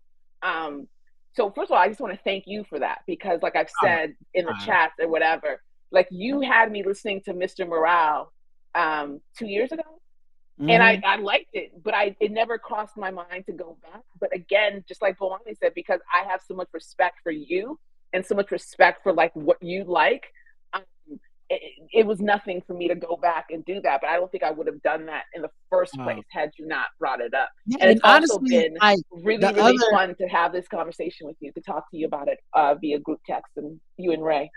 And the other thing with me is like I don't recommend anything to my friends that I don't specifically think they would like. Like, so like I know a lot of y'all are evangelicals for everything, and low key I hate that shit. Like it's like I don't. It shouldn't be this way. My brain is set up this way, and I talk myself out of it. But I always feel like a little disrespected when it's like, nigga, you just said that because you like it. Like, there's nothing about me that says I would like this album. You just don't need to fucking listen to it because you. But when I recommend anything to my friends, it's because like I listen to it enough to be like, oh yo, they will fuck with this possibly. Like, let me at least give it the best shot. And like Mr. Morale was one of those like misunderstood albums. And like people were proving the point as they were reviewing it, which was just driving me insane. It was like, here's a guy being like, we need to stop trying to look perfect all the fucking time and be real with ourselves, or else we'll never actually heal and improve. And everybody's like, I don't like that he's not perfect. What is this guy? Yeah, What does he think? He's supposed to save us yeah, all. He's like, I'm not the savior. One of my songs called Please, I'm Not the Savior. Yeah, but you should probably be the savior. Like, it was crazy to me. And then everybody, most people didn't really listen to it. It's dense. It's a hard listen. I get all that shit. But man, when this beef so popped good. up, being able to go back and be like, oh, he kind of had talked about this. That was so Yeah. dope. And I'm glad everyone revisited it. That's another thing too. When people were talking about, well, he hasn't addressed the allegations, he doesn't have to, because he already did. He Right. already talked about all of this. He already talked about his shortcomings. He already talked about cheating. He already talked about all of the things, and he did that in order to walk through his journey to get to Yep. the part. And even this beef was like, I'm not perfect. I still got some healing to do, still Yes. shit to work on, because I am going low. And I feel like his next thing is gonna like, my bad, but not Yeah. really. I meant every word of that shit. I'm gonna be honest. Like the most cynical part of this, if I was Drake, what I would have tried to harp on was some like, he only did Mr. Morale so that he knew he didn't like me. That's what he should have went with. Because that's way better than his epiphanies of like, but maybe you really were molested. That's not hitting the same as if you have been like, this nigga been hating me for so long. He told all his business so I couldn't. That's all he got left. Rod, when Drake said, you have an album coming out and you're doing this for clout instead of working hard, I I There's honestly, Bassey, I what? could do this for another hour, but the line for me, there's a million of them, but the line where this nigga says, you split, you you you doing so many splits that your pants gonna rip in it.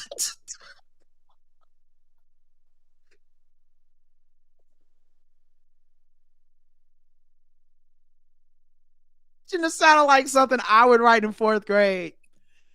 Nigga, you're the one splitting your money 5 times and we all know it. What are you? It's Why such would you a even bring? terrible metaphor. It's so bad. Let me tell you, when I was doing my deep dive, and I was like, oh, he dropped out of high school. Sounds about sounds about Yeah, right. yeah, sounds right. You know what that was? When I heard Oh that, I my went, "Oh, god, he wrote that himself. He wrote that one. He told the ghostwriters, stand down. I got one." I got this. Yeah, because nigga, I every time I hear it, it gets worse. I'm just like, oh no, You know what Drake, poor pisses me baby. off too? You know what pisses me off? Sorry. And Taylor made after, first of all, just because you have the voice, nothing about your cadence sounded like Pop or Snoop, but fine, whatever. Sorry. Sorry. When he says, thank you, Snoop. Like Snoop handed it out to him. Like, He was like, word, Unc. Oh my God, I'm dying. he should have gave him a firm handshake. That was a verbal firm handshake that he gave Snoop Dogg. Like, thank you. Thank you, Snoop Dogg. I have Thank it you, from Unc. here. I'll take it from here. Yes. Oh He's such a man. dweeb. Oh my God. Oh my God. Oh. Oh, and I'd be remiss to say, like, that line that he changed where he's like, maybe if you give me Tupac's ring, I'll give you some respect. It's just It was good. it's so petty and so That masterful. was good. That was so good. And I And the believe fact he that he really do want that ring. He want that ring. Drake, oh, give he him the wants ring. it. If I'm Drake, give him He the wants ring. it bad. He might leave you alone if you give him the ring. I don't know. I feel like there's like an operation where he's like doing a Mission Impossible style to go get the ring off. He want that ring. That's another thing about Drake. First of all, how do you have beef with Pharrell Williams? How? But whatever. When he had all those like artifacts, it was like it's given British colonizers. Like you've got necklace, you've got the G unit chain, you've got Pharrell's chains, you've got Tupac's ring, you've got fucking 21 Savage's head as a doorbell. Like, nigga, you're not beating the allegations anytime soon. Fucking Photoshop weirdo, Kendrick. man. Photoshop Kendrick is Killmonger in that museum and put all the glass cases, put all that Pharrell and put all that shit in there because that's really how that shit felt. Like you're collecting the Infinity Stones of blackness, bringing them up to Canada Yeah. and putting them in your house and looking at them every night. You fucking weirdo. and, Oh and man. and all jokes aside, I definitely feel bad for him because I see, just looking at this, I see the struggle of the kid who was raised Yes. in an all-white neighborhood, and I Mhm. see all of that. And not to be, meet the grams, but I was like, Sandy, you didn't do a great job of making sure that he was exposed to people other than the summers he spent with Yeah. his and the whole summers spent in Memphis is giving Yeah. because okay, sorry, I'm all over the place. You don't have any cousins. You didn't grow up with Right. any cousins. You didn't Right. grow up with somebody in Memphis that you hang with or hung with when you went down there, which is telling me that you probably went like once or twice because you Right. don't have a relationship with your extended family. All the biracial people I know have like extended family members that they're close to, or Right. their grandmother that they speak fondly of because they always spent time with her. But for him to just like you've got nobody, like Yeah. it's weird. And I'm And with then he you. was sorry, and then he was in a family reunion with his black side like 2 weeks ago. Shut up. Like, Yeah. shut I up. think I'm not even sure that's real because, like, I think a Drake Stan put that out with that caption, but I've seen people dispute that was like for something else. Like, oh no, this is a video Oh, shoot the of the some. the, the thing. Yeah, that's not really Oh, his family. Now I don't know which is the oh, truth, but like neither would surprise me. yeah. But here's the thing I was gonna say though. I too, as a true empath, which me and you being actual empaths, I know how much not empaths most people are. There's a very performative level of empathy, and there's a level of like selfish empathy where it's like you actually only have empathy because you happen to be in the same marginalized groups as this person. So it's like, oh, I identify with blank person because as a black man, da da da, and you're like, that's just kind of like you being a little selfish. I have empathy to a lot of times for people that no one would have empathy for, and that's fine. Well, you I know don't. I do. Yeah, You I use it in normally the group just chat. we just text Yeah. that. We don't tell the. I'm not because it's also like I don't want to take a bullet for this nigga. I'm not. You'll never see me on Listen, Twitter being like, man, poor Aubrey Graham. But yes, I have gained a level of like sadness for Drake and like this character he's created and what it must really mean about Aubrey Graham. Because yeah, if this is his defensive shield he put out to the world and is so shallow and so unreal and so disconnected from any level of humanity, what the fuck is going on in that guy's mind that he yes, needs this? And I yes. don't know what happened to him as a kid. I don't know about his upbringing and his parenting and all that stuff, but it just says a lot, or race and stuff, but it says a lot about his lack of identity and lack of commitment to anything, that these the fame and power and the money he wants to amass It is, wants him to. He thinks it's going to make him go away, like Kendrick said. yes, it's going to Yeah, insulate him from the real pain. And like, if anything happened in this battle, it is that I believe Kendrick went straight to his soul. Like he saw through all of that shit and attacked the essence of Aubrey Graham. And yeah, that is something that, regardless of the person, is always going to make me feel like, oh, someone just ripped your clothes off in front of the yeah. world. We're watching. 616 in LA. 616 in LA was about like, listen. You know what I mean? Like really like trying to get to him. And honestly, when I before I clicked on the Heart Part 6 and I saw, oh, it's called the Heart Part 6, I was like, maybe this is like, all right, y'all, this is like I thought that it was going to be something heartfelt. And then for him to like he was still trying to throw barbs, and how come he's following, like he's still doing that, but then he's trying to like defend himself, but then not really. But none of the places he went were heartfelt or personal in any way. And I was like, oh, he doesn't know how to take this off. There's no there. There's just none. There's no there. Because the first time he has to admit there's a there underneath everything is him taking off the mask, and then all the cover his fans have given him, other rappers have given him, it means nothing, because they will be like, oh, we were defending a character. We don't Yeah, know Aubrey Graham. that's what I was getting at too. The fact that his stands are making excuses for him that are so unhelpful, meaning that they don't really even know this person that they stand. They don't even know what's really Right. going on, which is, I guess, is true of all stands. But also, part of this too is the fact that he can't go away. The fact that he's still on Instagram. He's still like, having these pictures being taken. Like you, there was no um way or thought or like there's no way for you to like just go away for a week, 2 weeks, maybe hang out with Adonis and your daughter, like something. Like why aren't you able to step away from this thing? And also there's something that also this whole thing brought up to me was I didn't realize that this man was putting out 2 albums a year. Mm-hmm. I didn't know, because I just thought there was, I don't know, I don't know. When Kendrick said like my last one was whatever, the classic You Don't Have One, I don't think he does, because all his albums seem to bleed together to me. You don't have I can one. name 3 of them, Right. and I don't know what songs go on which And, and, albums. and, and honestly, the reason I say he don't have a classic, especially in Kendrick's eyes, is because he's never written an album. So Not I one don't know from what to top to tell bottom you. for sure. When a man is like, people ghostwrite for you and you don't seem to give a fuck, he's never gonna respect your art the way he respects his own. I'm sorry. That's just period. How dare you be in the same conversation with me, somebody who loves this shit. Somebody in the Yeah. chat said Kendrick knows him different than we do. This was super personal. I 100% agree.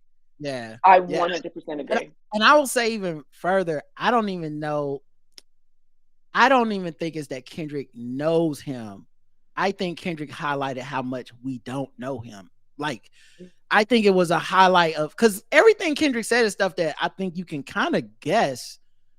I mean, shit I've said, in conversations about Drake as an entity, and been like, what the fuck? Why does everybody love this guy?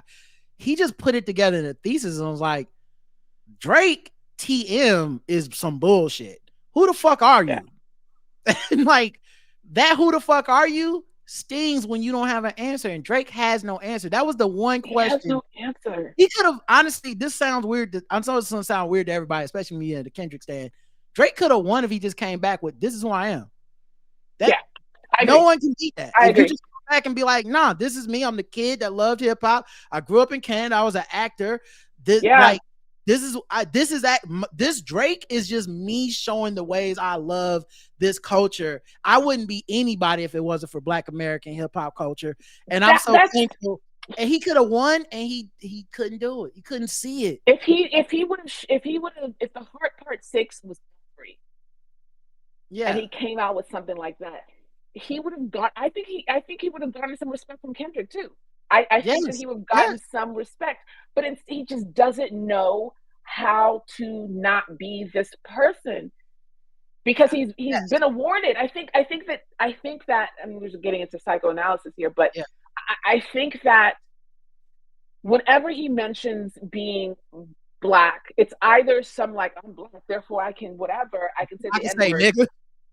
Right. Or it's, I'm biracial, I'm not good enough for the Black kids and not white enough for the Black kids, or whatever he was saying. It's never like a real, like, this is what I'm actually here. So let me backtrack. If he had Logic's catalog, it makes more sense for Drake than it does for Logic. Right. I would have more respect for that. If he had Logic's introspect, because Logic tries to have it, but like, Logic, you're like 2.7 Black. Like, relax. But like Drake's really has like an opportunity to do that. Even to go into like, maybe I did lose myself and I lost myself in this thing that I love so much, in these people that I love so much. But he never even showed any respect to the fact that he is not a Black American. And I'm saying this as someone who was born in another country. Right. There was nothing that ever said, no, I really do have a lot of respect for that, as opposed to Bassey, in the songs he's naming niggas that's not even in the beef. And he don't see how that's feeding the problem. Like, he's like, oh, it's not just about Kendrick. Also, I don't fuck with Future no more, Rick Ross. That all the people I said were my friends, I don't like anymore. You don't see that's fitting the pattern of what he's saying about you. It's just, I wish, like I said, I feel kind of bad for the dude because I don't think he has the capacity to understand what was happening. He may emotionally, now, but it's too late. He's emotionally stunted. When you look at like maybe like early Kendrick, and then you look at Kendrick now, and you see like the growth, not only in like maturity or physically, but performance wise, the level of thought and consideration he puts into it's his job, it's his work, it's his craft, as opposed to Drake, who started out very, very clear. I think like he was a lover boy. He was very, very clear, sad boy. And then at some point he got tired of being looked at that way and did like a complete 180, but did it in a way that was so inauthentic that he was stuck in that performance and he could not grow because he doesn't have any, he has no backing to it. Yeah. Like, I think that whenever we grow as people, it's because we are drawing from where we were before, looking at where we want to go, and like trying to make that connection. He just seems completely lost. And I did not notice that this man, his response to this whole thing has been like, wow, you have absolutely no clue who you are, where you belong, and how to get to where you want. Yep. Oh, I can't hear you anymore. You got muted. I didn't hit the mute. I don't know what happened. That was weird. She was just talking and then it just muted, guys. Can I unmute her? Let's see. Did that work? It is not working. Hello, Bassey. Hi. My AirPods dropped. Okay. Died, and then it was still connected somehow. But yeah, I mean, it's not a lot. But like, I mean, we had a good time and I whatever. But like at the end of the day, I do wish and hope at some point this man, I almost called him a kid. He's 37, but like at some point he figures it out and he needs to go away. Away for a year. Go away and figure something out and then come back if you really want to be back. But posting on Instagram and his stupid ass 12-year-old stands. Like, he's so unbothered. Bitch, he's bothered. That man is chalant as hell. What the fuck are you talking about? Right. He's plussed. Okay. Here's really plussed. Like here's what I the last thing I do want to say too is I think he's now at a point where it would be too much work to fix. Like, it's easier for him to just keep with the ghostwriters, keep with the fake image, keep with the Instagram post, keep putting out music, just hoping everyone forgets about it. We've already seen his like Hey Delilah shit and his like, it's like he's trying to beat the jokes by being worse than he's trying to beat the Chargers by being worse than the Chargers. Like, haha, guys, I'm so cool. And I just think what it would really take is some actual introspective work and like going and writing those lyrics yourself, telling us about your life, being a real artist for the first time. I don't think he's 37. He ain't gonna do that. There's something that I'm trying to find it. There's something that that Kendrick said in Meet the Grams. I'm not gonna look for it. But it something to the effect of, you lied about the only man who could offer you some help. Yes. And the first time I heard that, I was like, who's he talking about, Dennis? But he's talking about himself. Like, he's like, I could have been your friend. Like, I could have been that person who could have been like an actual friend, not like these whatever people, whatever. And that to me was once I realized what he was saying, like, you lied about the only person who could have gotten you some help. Yes. Which is crazy because like Kendrick is very much like if you watch anime, he's like an anime protagonist that's beating your ass to help you. Like this I beat you because I love you. Right, like they beating you out of empathy to be like, I was just like you. I just made a different choice. You don't gotta be like this. Whap. Like he was beating.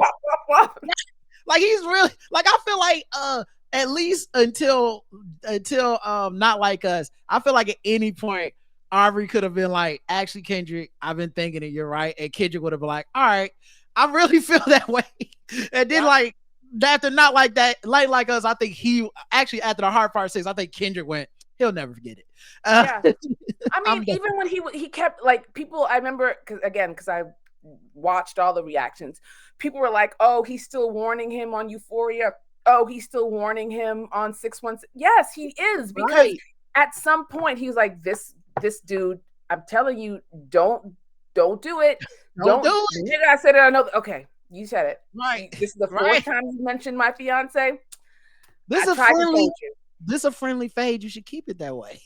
Like, he tried to tell this man. Now, was Kendrick setting him up? Yes, because he says that, and then he immediately brings up this nigga not take care of his kid, and then later was like, I told you leave families out of it. I was like, Kendrick, you chess master motherfucker. You knew if you brought up him being a deadbeat daddy, he was gonna definitely bring up Whitney and make up lies, because you told us. Oh my god, that reminds me of I gotta go bad. Nigga, you gotta use the bathroom. Bassey ass, like, what are you talking? I gotta go bad. Shut up. To the son, now deal with his dad. I gotta go bad. Oh, Drake. I was really trying to keep it PG. Shut up, Drake. Go away. What's so sad for him is these songs would have worked against so many people. It's just, bro, you ran into one of them ones. I gotta wrap it up because I got something to do at 7. But listen, this is fun. I don't know what else is gonna happen for us to do with this too much. I'm gonna put this on our feed for This Too Much, the podcast. Subscribe to it. Go back, listen to all our old reviews of TV shows. If you don't mind, Bassey, I'll put this on our YouTube channel too, so like people can. Crazy. I'm wearing a hat. Yeah, like, listen, okay, we were excited to be here. All right. Listen, I worked out really early because I was like, I gotta be ready. Me too. I went for a walk. I was ready, dog. It's so funny too, because like we podcasted through so much shit in our lives. There's been days where it's like, Bassey's like, I'm not turning the camera on. Okay, not today. Or it's like, I got the hoodie on. I'm here. Let's fucking just we're going through it. We're gonna make this happen. And I turned with Bassey. First of all, she texted me like, I'm in the chat. I'm like, oh, it's not even time yet. Okay. And I put her on screen, and me is like, hat, glasses. She's smiling. I'm like, oh yeah, it's gonna be one of those shows, and it was one of those shows. So thank y'all. Make sure y'all check out Bassey, her book. I'm telling the truth, but I'm lying. It's everywhere you get books. When I promise you, I tell y'all, this is one of the greatest books I've ever read. It is so good. I can't believe this person's my friend. You know, it's that kind of thing where it's like, I know this person. You know, I'll just keep it around here, just, you know, pull it out, drop it by accident. Like, oh shit, is that my signed copy? That my friend? Oh, the New York Times bestseller. Can you pick that up for me, mom? I'm sorry. So make sure y'all check out the book. Follow her on Twitter, Bassey World. Yeah, make sure you listen to our podcast, share it, leave us 5-star reviews, all of that stuff. Until next time, it's been a pleasure. Peace. Bye, everyone. Bye, Thank you. everybody. Hop All right, out. talk Make